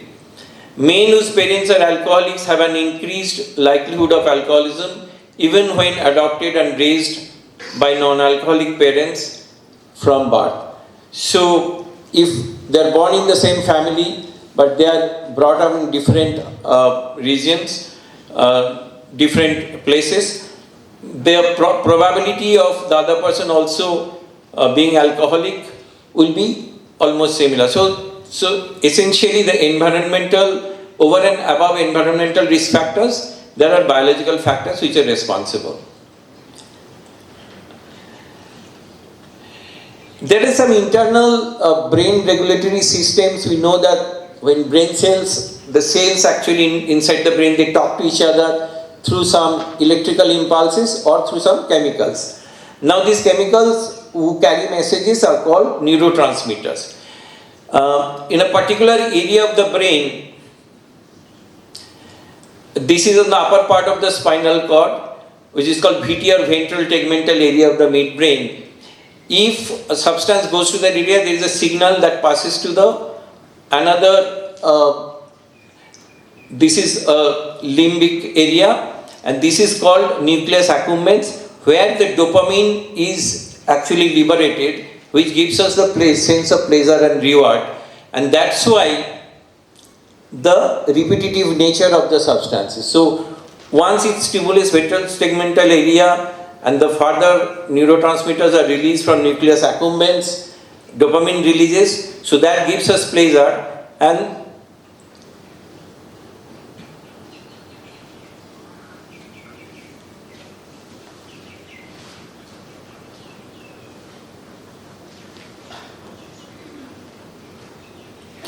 so that gives us pleasure, and so basolimbic dopamine pathway and the psychopharmacology of reward gives us the understanding about how brain chemicals work in the brain in the development of substance abuse. Drugs, different at different area of the brain. Those who are stimulant, they directly work on these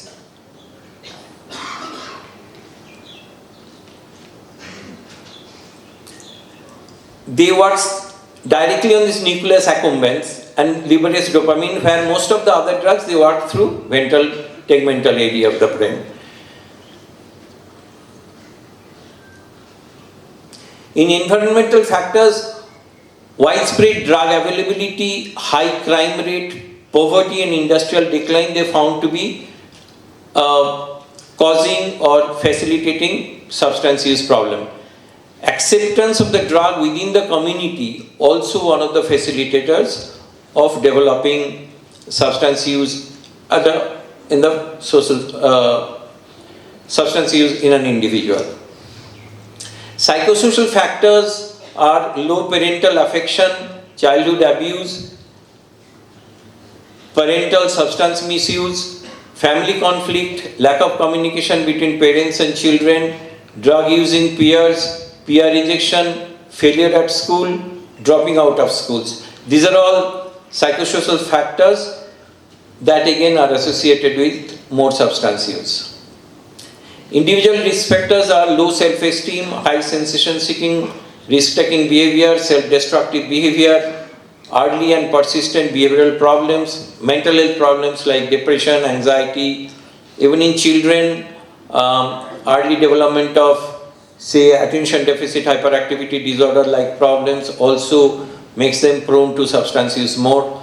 Homelessness, and in foster care also, the substance use prevalence is more. There are a few protecting factors. That's a good news. Only thing good news about substance use is quite a few things that protect us from using substances, especially developing them early in the childhood and adolescence. Positive temperament, intellectual ability, supportive family environment, caring relationship with at least one adult. Now these I want to highlight a little more, that it's true that not all the families, not all the individual will be fortunate to have good number of good relationship or very protective environment, but at least one adult individual, if they can find, can relate with, that saves many other problems, including as it was mentioned early in the earlier session, that a good caring relationship, only one single individual may protect an individual even from some other mental health problems, also from substance use problem. So fostering one good relationship with a vulnerable individual is a good idea as a preventive measures. External support system will encourage positive values. Social support system that encourages personal efforts. These are all protective factors that's related with substance abuse. This is a more of a preventive thing that can be thought about on a broader scale. This is more of a policy decision like supply reduction, social policy and legal efforts, reducing availability, manipulation of price of licit, like what is being done on cigarettes to curb its usage. Manipulation of price could be one of those ideas. And also so many others, using media, usage of advertisement and other things. Demand reduction is one area that mostly we health workers, we work on. Sensitization and awareness building, and also life skills building, life skills training, especially earlier in the childhood, especially in the school situations. If the children are given life skills training, that also helps them to choose right from the wrong, like communication skill, decision making, problem solving. So many life skills are there, they are very adds to the protective nature of the child. So that also can be done in the prevention program for substance use. I made these things for more those who work directly with the substance user. Maybe the NGOs here last time when I met some NGO members, they work very much in close relationship with substance user, and they try to do something about the treatment part and also enhancing the motivation to stay away from drug. So patients usually, as I said, because of the denial, they are not motivated enough to stay clean, to stay away from chemicals, be it alcohol, be it opioids, be it ganja, chauros, etc. So there are different kinds of motivational state one individual have. Pre-contemplation is a state where completely in denial. The person doesn't accept that he has got a problem and obviously doesn't think that he needs any change. So it's very difficult to deal with these persons. They are completely in denial. Contemplation means almost like they are in a dilemma, recognizing the need to change, and there always are if I take this and if I don't take this, if I don't take this, then what will be the problem, what will be the benefit if I take it. So huge amount of dilemma the person is in, and there is inside the mind there is cost benefit analysis going on. Then after maybe some time, the person also be in a different state of, which is called a determination stage, where he is ready to take some decisions. And action and maintenance stage is when the person is ready to change and amenable for change and take some action, because without action nothing changes.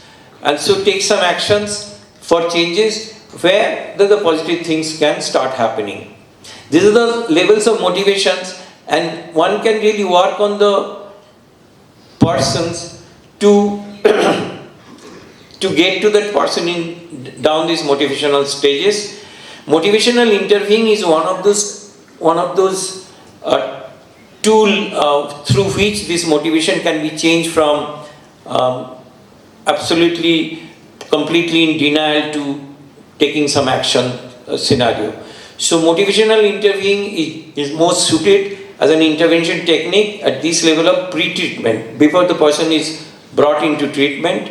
And the core principle of motivational interviewing is it is a counselors develop, they express empathy, develop this. These are all technical aspects of it. I am not going in detail into it, but how to interact with a person and goes through the different stages.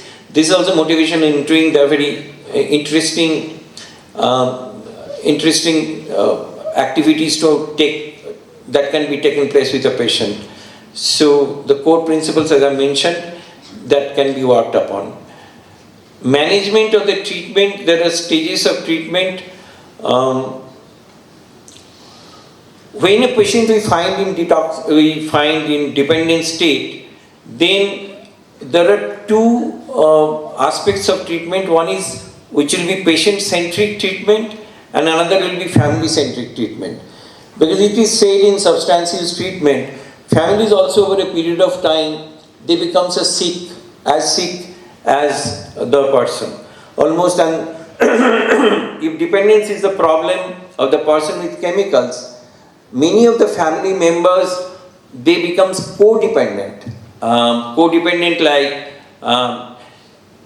If you can imagine a person's life with drug, the person's life is centering around and moving around drug or chemical, then this family members or the close relations life is rotating around this person with the chemical in the middle. So figuratively you can think that because the person's life, the family member's life is moving around the afflicted person's life, almost the family members is getting addicted with this substance user or the substance dependent person. That's how the idea of codependence. So the dependent person is dependent on the chemical, and the codependent person is dependent on this person or the dependent person with the chemical. So that's how the family also needs to be focused upon in treatment. The nature of the problem and other things are discussed with them. They also undergo individual psychotherapy for them. And part of the therapy is also self-help group for families as well.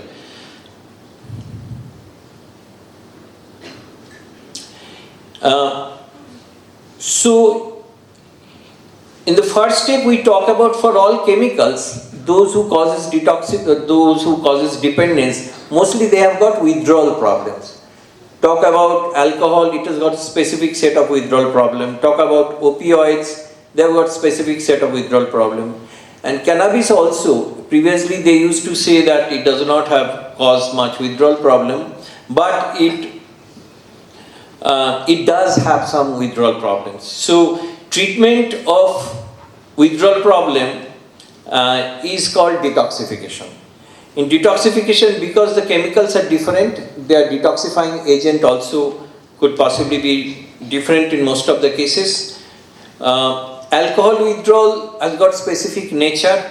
Typical begins 6 to 8 hours after the last drink, peaks at 24 to 70 hours after last drink, and generally resolves within 7 days. But if unaddressed, they can be ending up with a very complicated withdrawal like convulsions, confusions and other things.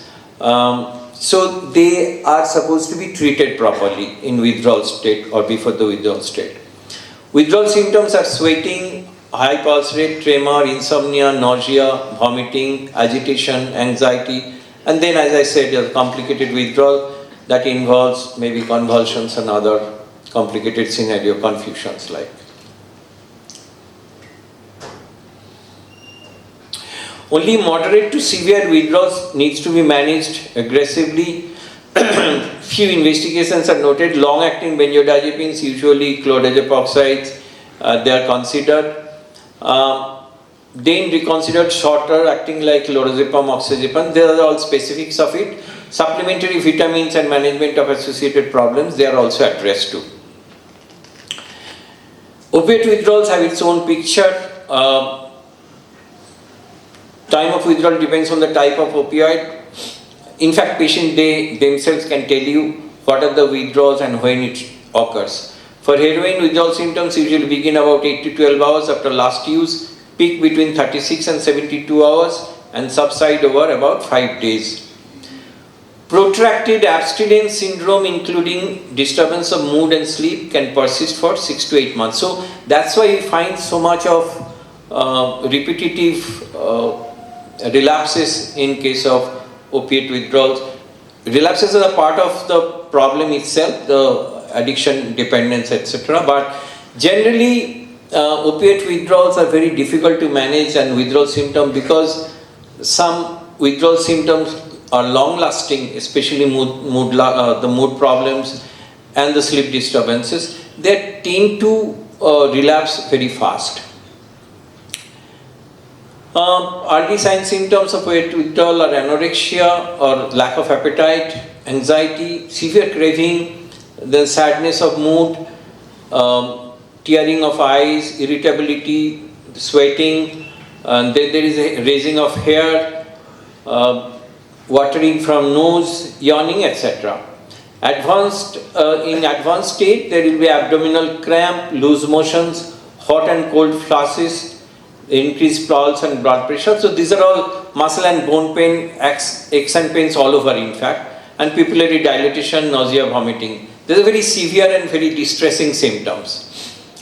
So some medicines are used, clonidine, methadone substitute, buprenorphine, etc. There are few adjunctive therapies, non-steroidal. These are all anti-pain medications, then sleeping pills, anti-vomiting pills, etc. And also anti-motility means in loose motions we use some medicines. So those are all anti-motility drugs and muscle relaxants.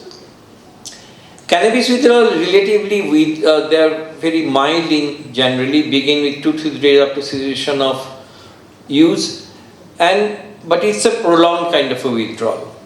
Most frequently seen cannabis craving and anxiety and restlessness, irritability, insomnia. Those who have been working with cannabis, because cannabis is so much prevalent these days that it's worthwhile to know a few cannabis withdrawal symptoms. Cannabis craving is the severest of all. Anxiety, restlessness, irritability, insomnia, changes in appetite, boredom, improved memory also, because it suppresses memory functioning in a substantial way. So withdrawal, maybe the memory can come back. Less frequently seen is tremor, sweating, tachycardia, nausea, vomiting, diarrhea, less in libido and depression.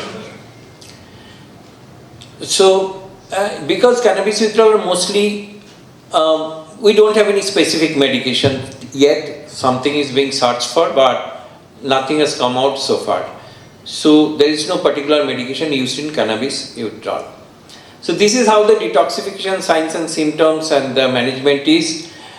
Then the second aspect is how to, because all the dependencies are hugely relapsing in nature. Substance use dependence, because the disease is of relapsing nature. So preventing relapses also is a part of the strategy. Only 3 things work. One is psychological counseling that works. One is few medications, specific medications. They have been using with huge amount of, with reasonable degree of success these days. And we talk less about the help that we get from self-help groups. Last time when I been here, some members of the treating fraternity had come, and also some self-help group members had come, they shared their stories. Self-help group also will talk about a little more. And then, as I said, so relapse prevention, integrated therapy or all major psychotropic disorders, substance use disorder is one where the process of rehabilitation requires pharmacotherapy and psychotherapy to work independently. Pharmacotherapy, clinical resolution of symptoms, social integration and restoration of functional impairment, and it involves subjective sense of well-being. So the target or the goal of pharmacotherapy and rehabilitations are these three things: symptom resolution, social integration, and the person has to feel good at the end of it. In medication for alcohol, we use acamprosate, naltrexone, difluran, but naltrexone is the primary medication. There are some method involved in when we choose naltrexone, when we choose acamprosate, when we choose or at all choose disulfiram. For opiates also, it's mostly effective medications are naltrexones, but methadone, buprenorphine, for those who relapses very frequently, we can go for methadone. In our country, methadone is not available, so buprenorphine also could be a good substitute. It's not freely available though. Next is psychotherapy. We know that psychotherapy works, the counseling, different forms of counseling for individuals, psychoeducation, cognitive behavior therapy, motivational interviewing, brief intervention. They're all different forms of therapy, but all these therapies are seemingly very effective, especially brief intervention that requires small amount of time, gives mostly of psychoeducational nature and talks about the positive, the negative impact, and patient tends to get motivated. Brief intervention, if given by family physicians or physicians in general, they work better. Group therapy also is a part of psychotherapy. Group therapy in institutions where a good number of patients are there, good therapies could be conducted and they are of good results.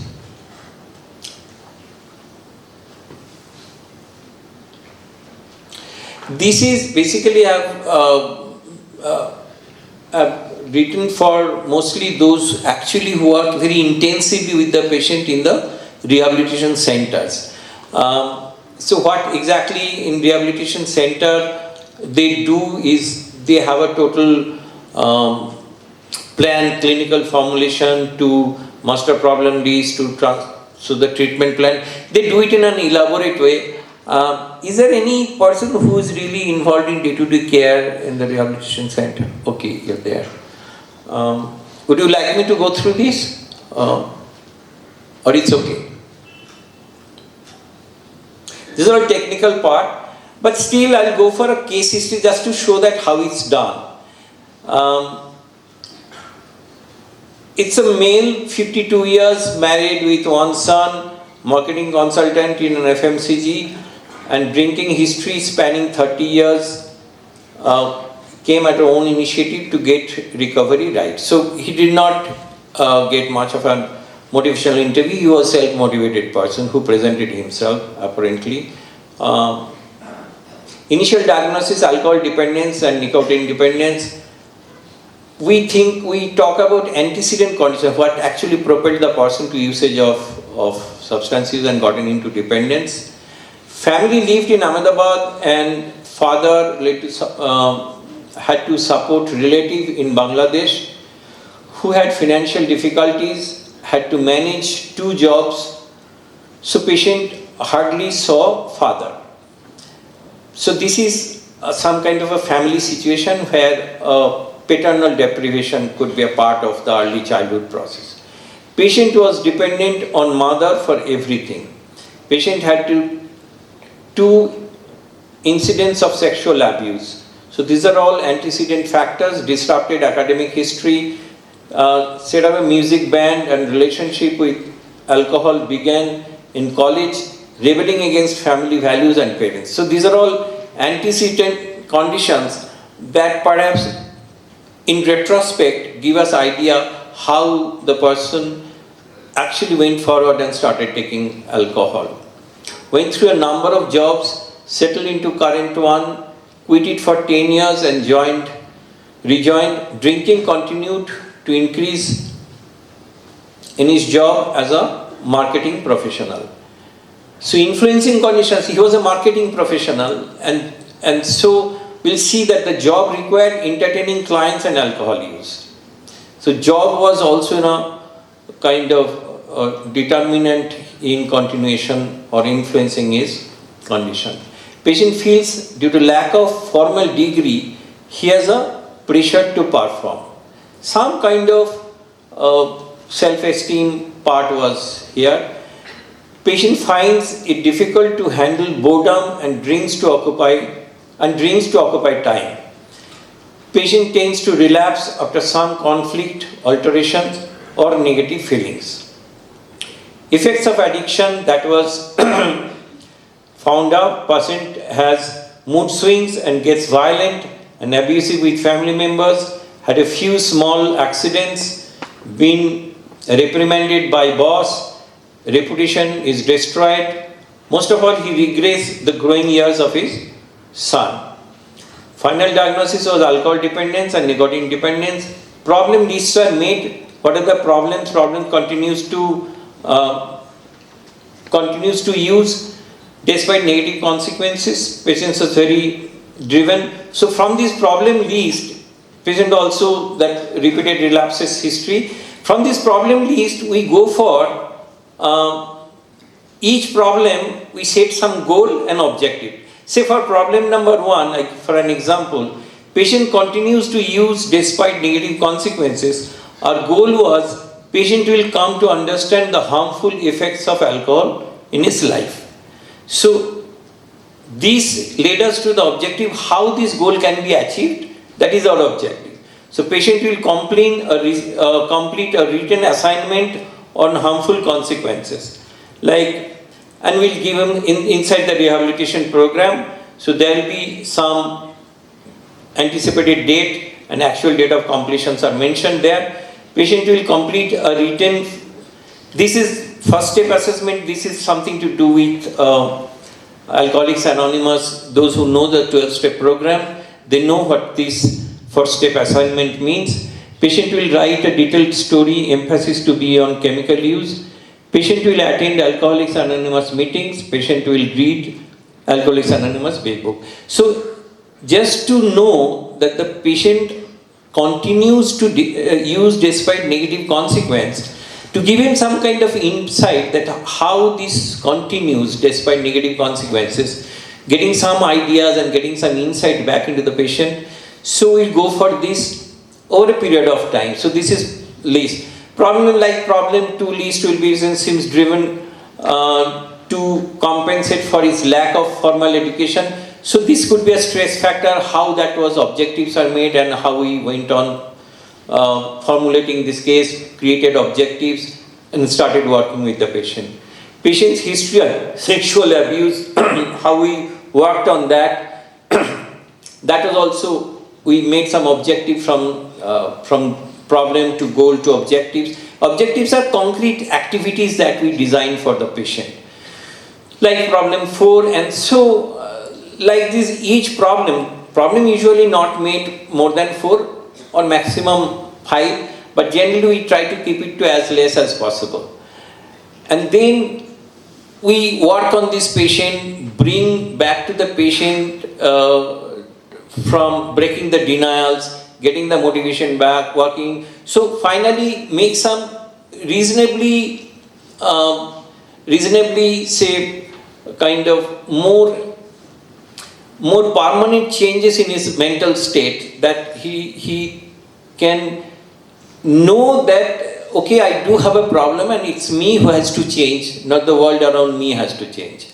So that was the kind of treatment program the person is led through. Self-help group is the next step.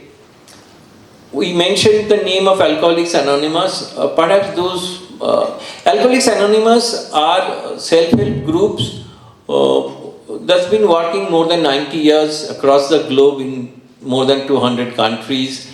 We do have, I'm sure that Sikkim will be having its own Alcoholics Anonymous groups close to Gangtok. Each city, in fact, in each state and union territories, they do have their own Alcoholics Anonymous group. In Kolkata, we have in the central, in the outline of Kolkata only we have 12, 14, 16 groups. In West Bengal, so many other groups are there. But so I'm sure that some Alcoholics Anonymous groups will be. Alcoholics Anonymous are really one of the mainstay or pillars of managing alcoholics.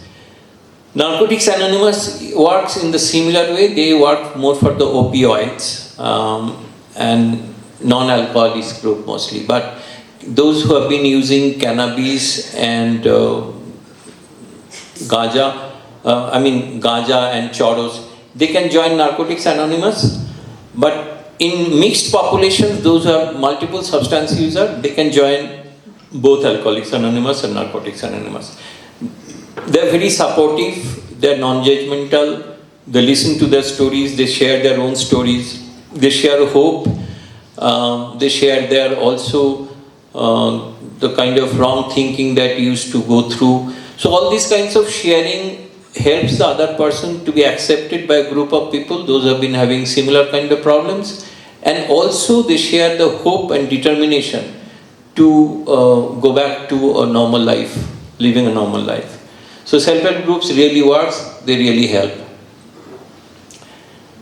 Then this is family part. We talked about codependency a bit, psychoeducation, and Al-Anon is like Alcoholics Anonymous and Narcotics Anonymous.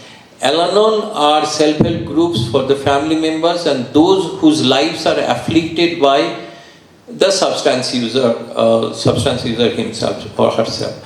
So anybody who is a friend to a dependent person, who is or the family members very close, whose life is affected by this person suffering from substance dependence, Al-Anon is meant for them.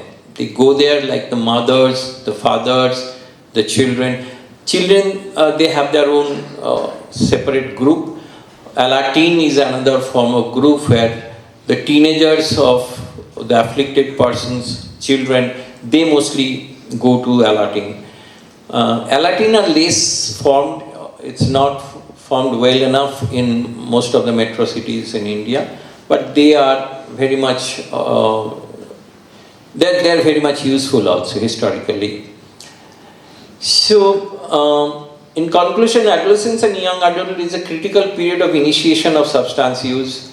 Suddenly, nobody starts using alcohol or substances to be dependent, let's face it. So this is very important to remember. I start not knowing exactly how life will be led by this substance. And then suddenly I start using, getting fun out of it, and suddenly I see I am trapped and I don't have a way to go back to a normal life. So that's how, oops, I got addicted. Suddenly that discovery is made. Smoking is a getaway drug. Most of the people start with, even in the children, adolescent, the smoking is the getaway drug, means it starts with smoking. But these days we find the smoking, the getaway drug more towards cannabis, especially in the metros. So smoking, not smoking is limited to cigarette, but cannabis also could be a getaway drug, which leads to further abuse of different substances. It is important to develop refusal skills. This refusal skill is actually integrated into the training of life skills educations for the children and adults, as I was mentioning, is a part of the school mental health program in many states. Early identification and early treatment has better prognosis. So that's true for everybody, so true for every disorder in fact. Early identification and early treatment, that has got better prognosis. So in the last word, in changing time, it is essential that each individual remains aware of the consequences of substance use, its attendant almost irreversible demanding changes in the brain, and make their own choices. So essentially all this sensitization program is making to make a note that that brain is the organ which is vulnerable to all these chemical substances. Each little amount of chemicals in the name of the drugs, psychoactive chemicals, they change brain. Initially those brain changes are reversible, but over a period of time, after repeated usage, the brain tends to get a permanent change and causing a state of dependence which is irreversible. It's very important that we intervene a best possible way, that we don't start at all, and if started at all, then early intervention so that brain doesn't get a permanent change. And if permanent change also takes place, it's worthwhile to treat dependence also according to its need. So that's how substance use is all about. Mostly that is the essence of what I tried to convey, is that substance use is not a moral problem, essentially is a brain disease, and so we take it as like any other disease, any other physical disease. It's not a moral weakness, and we should be non-judgmentally looking at the substance use problem, and on individual basis, a good amount of caring, listening will be helpful in accepting, in helping the person to accept that he's got a problem, and there is a way to come out of the problem. So that's the essence of my communication today. Thank you all for your good listening. I'm Anvisha Pradhan from Holy Cross School. So what I wanted to ask was, it is very obvious that every individual is aware of the harm that substance abuse has. However, we still find liquor shops selling of tobacco and other intoxicants. People continue manufacturing them, selling them and buying them. So then why isn't this issue being taken as a matter of interest? Who you are talking about, who's not taking interest? Any particular... Like the organizations, the state, government? It's not that not taking any interest, maybe there are quite a few things actually is what you talked about. One part is that selling and delivering subjects that are harmful, and other part is buying or utilizing those substances. As you can observe, that the availability of a chemical definitely causes the problem, is one of the part of the problem.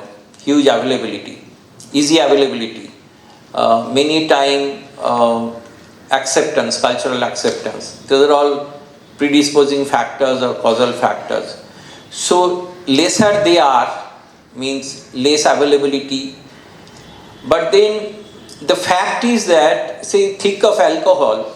Most of the states, they earn their revenues in the form of whatever the taxes, and that constitutes a significant portion of their revenue, the annual revenue. So states, it's always a fight between the state's finance department or the revenue earning department, and the other part, maybe the health department. So there's a conflict of interest between these two. But somehow, apparently, and it's been also, the study had come out, the state has to spend more than it earns from the substances. Despite all these studies, our Niemans had its, Karnataka state had its own study, and then in New Mexico also, way back in the 90s, that studies had come out.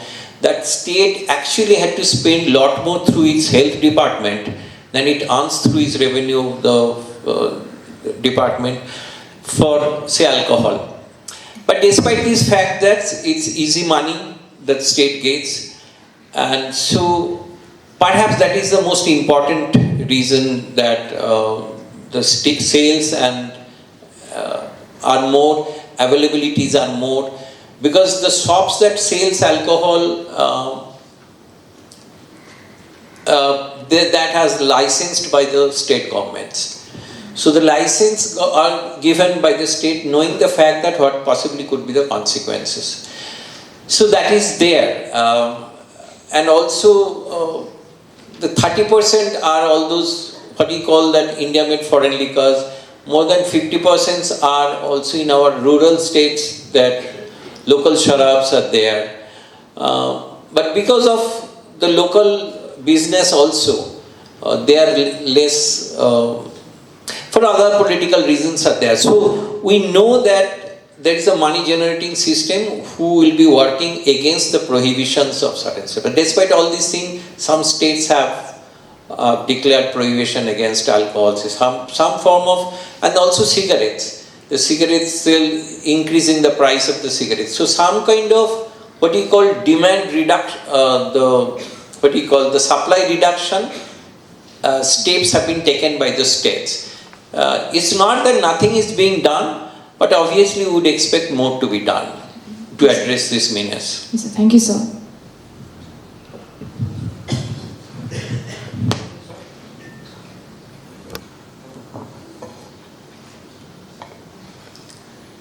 Good afternoon, sir. My name is Sevan Sharma. I am from District Association Court, Kizing. My genuine question is that, sir, I was just talking about, you were just talking about cannabis withdrawal effect. My one genuine question is that, can one puff of cannabis can lead to a harmful obsessive compulsive disorder? One puff of cannabis? Yeah. Usually not. As I said, the one puff of cannabis will give some sense of what you call intoxication. Cannabis intoxication has some kind of effect in the body. Initial effects may not be as good as one would love to have, but then, that one puff cannot lead to addiction. One puff does not lead to addiction. One puff may lead to the second puff, but not more than that, generally. Thank you, sir.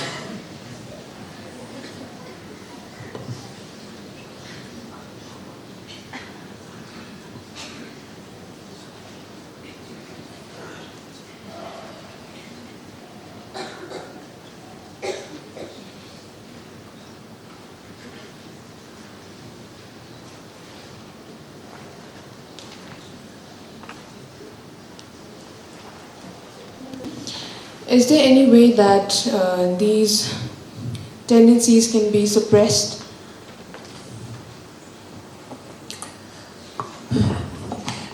Genes usually cannot be altered, generally by and large. So genes we need to accept. But to expression of genes requires some amount of other things to express the disease.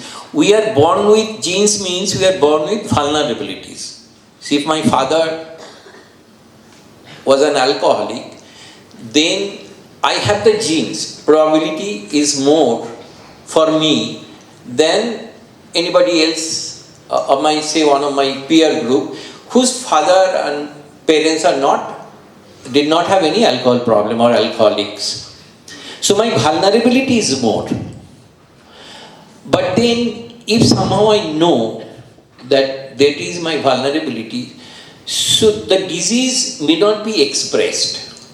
If I take care of, say, not taking alcohol, or if I am endowed with other positive things in life, say, maybe I have good relationship with others, maybe somebody, as I said, the protective factors are there. If I am intelligent enough, if I have good relationship, good communication skill, decision making process is good, if I can handle stress in a better way.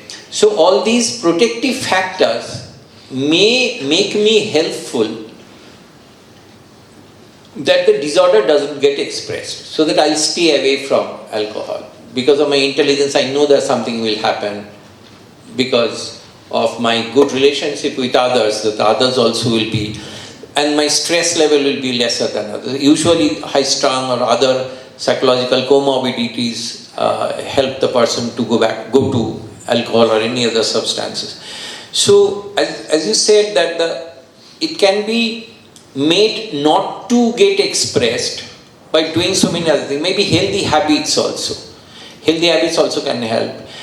So maybe exercising every day, maybe, as I said, having good communication skill, having good judgment skill, having good, better life skills. So all these things could be protective factor that the genes does not get expressed in the form of alcoholism or any other drug abuse. You get that point? Yes, sir. Am I clear? Yes, sir. Thank you for your insight. Sir, I'm an NA member, sir. Right, okay.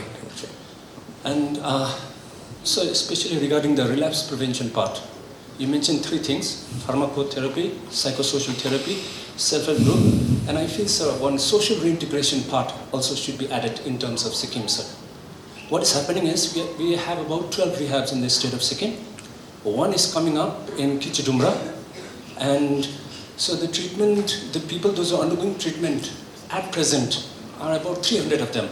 So what is happening is they finish the treatment course of 120 days in the rehab. But when they come out, of them, there are more than 50% relapsing, sir.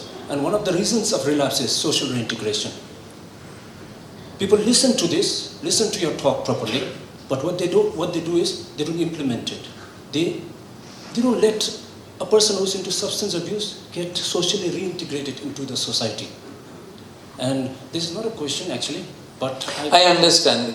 That makes a whole lot of sense, social reintegration. But if you look into the treatment program, if we get somebody, say a broken family, from a broken family, that also becomes a part of the problem list. If a person doesn't have a job, social reintegration means getting back a job, getting back into the family.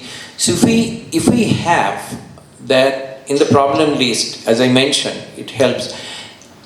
Then the lack of job, lack of a sustained family, those are the things that actually is a relapsing triggers. That way it's understood. So making some points making a part of a treatment program or the treatment plan, individual basis, on an individual basis. Social reintegration could be a kind of prominent figure if it's a generic problem in a subsection of the society, or even a good number of populous kind of scenario. But generally on an individual basis, it needs to be socially reintegrated. It has to be made a part of the treatment plan. And then each specific problem in social reintegration may be, as I said, usually these two are major, the broken family and also a lack of job. So both the things can be taken care of and be thought about, and could be some amount of re-engagement with some kind of social activities, could be made a part of the treatment plan rather than putting it back always onto the society. The society does not actually have a plan or program. How do you reintegrate it? Reintegration is a part of the treatment plan rather than anything else. I mean, that way also it can be construed. It's an individual problem. the next thing was, 2019 there was a survey done by Ministry, Government of India, Social Justice and Welfare. And from there it came to know Sikkim stands number one from a graph also when it comes to substance abuse in form of weed. Right. And when we say that, sir, maybe many of us present here are into weed intake. If we look at that survey, sir. Because what I feel is that survey was not done properly. And today, 2019, 2025, after 6 years also, we still stand number one. Survey, I feel, wasn't done properly, sir. Because I've been working in this field many years. 2019, I was here, I was with the rehab, but the survey people came, they went, the report came out. And it shocked us, and still shocks me, sir. And then another thing is, sir, we have got an act, Sikkim Anti-Drug Act, enacted in 2006. And the act, in very first sentence, it says, anybody found in the possession should be sent for detoxification, followed by rehabilitation, sir. But what is happening is, we have law enforcement here. What they do, they follow the act. They are caught, they have to be booked. So they are sent to the court. They are sent to the jails. They are also hand-tied. There are officers here whose Assistant Superintendent of Police, Gangtok, when he was SHO Malli, he sent many youngsters, many teenagers, those who were caught with drugs, for treatment. And many of them are reformed today. But many of the officers can't take that. And Lordship is present here. If there's a way, Sikkim Anti-Drug Act. Though 2017 amendment did take place, sir, and under Mental Health Act 2017, it says addiction is a disease and it should be treated like any other disease, sir. But then we have our own act that sort of punishes, sir. And I'm sure you will agree, sir. Addiction is a disease, it should be punished. We support, don't punish. Truly, absolutely. So that's one of the main themes of my addressal is that the social orientation related to substance use is more of it looking at it as a bad thing, as a morally sick things to happen. So essentially taking it more of a judgmental kind of an approach to looking at substance use doesn't help really, rather it harms many a time. So that's why the understanding of substance and also the use, abuse, addiction, there are 2-3 different areas. 1 or 2 times somebody is used and then maybe some kind of sensitization program a little more, sitting with that person in a more discussion mode, interacting with that person. And so in a more of a therapeutic kind of a sessions will be more helpful in understanding and helping the person rather than straight away criminalizing the offense. So definitely that's a good point that you have raised. As far as the quality of the study, I can't really. I spoke with one officials last time, I remember, and he was also very. He was also not very happy the way the survey was done. But then some NGOs, had they been involved in Sikkim? Yes, sir. There were 3 NGOs that were involved, and in fact, we are colleagues, sir. Okay. And I'm aware of how it got carried out, sir. Oh, that's right. You may be the insider of the story. But you don't know that the way it's been published, we have the published data. The quality of study, really, we cannot much comment upon the way it's done. And so, buprenorphine is available in Sikkim under the aegis of Sikkim State Control Society to combat HIV/AIDS for injecting drug users. Okay, right. So that's helpful. In our state also it's available, but for the psychiatrist and those, the organization take some responsibility. They have to be maintained a register and special kind of permission has to be taken for buprenorphine use. That's there available. But yes, methadone is not, right. Dr. Satyajit, Professor Sarkhel, and each one of you present in the audience today, a very good afternoon to you.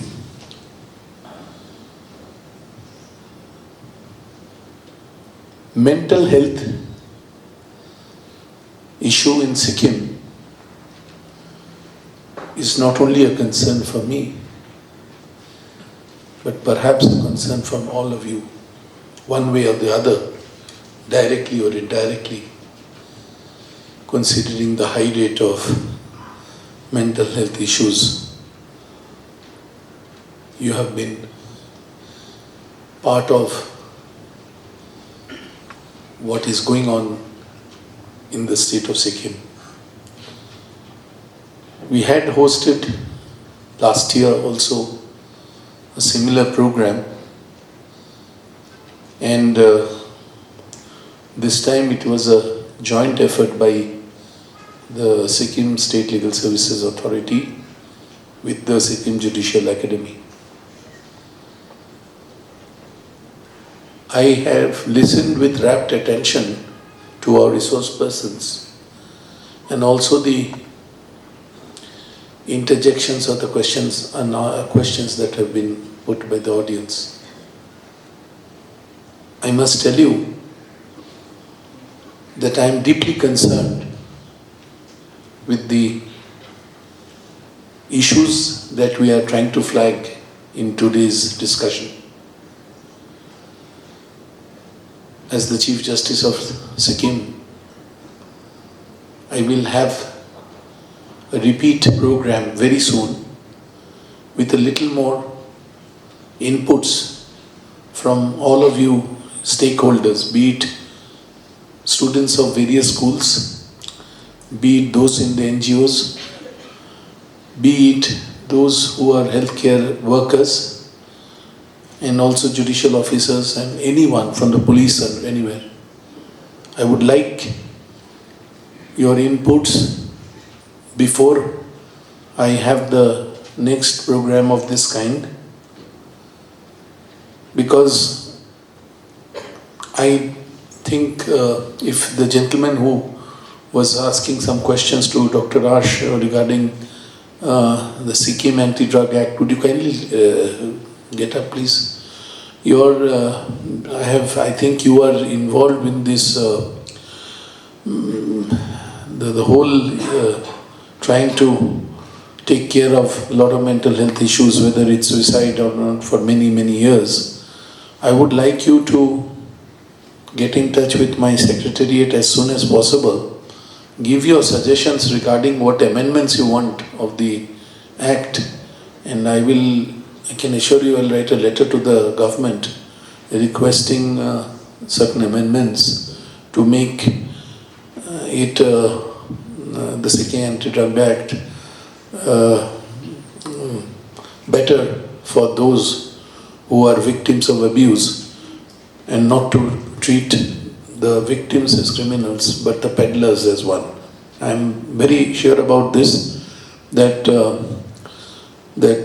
we have to have a rethink, a paradigm shift of how we look at the whole system.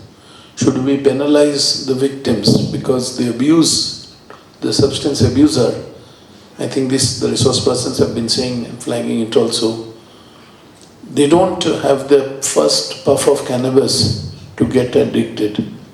It is offered by peers, it is offered through a vicious process where they entered into the ring of getting a mind-altered state for a temporary period, and thereafter they cannot come out of it, because by that time the addiction has taken over and they have really no control over their urges to go into drugs. Apart from the fact of addiction, the other thing is there is an overlying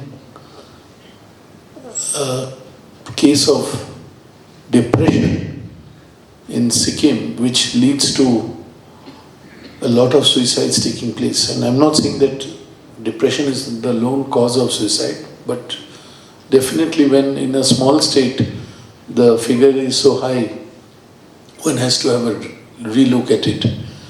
So I would, please take your seat, I would like all of you who are involved from a long time or even recently to share your inputs either with the Judicial Academy or the Legal Services Authority, so that we can try and understand the issues a little better and have resource persons get ready to try and give us answers to some of the problems that are plaguing the state of Sikkim.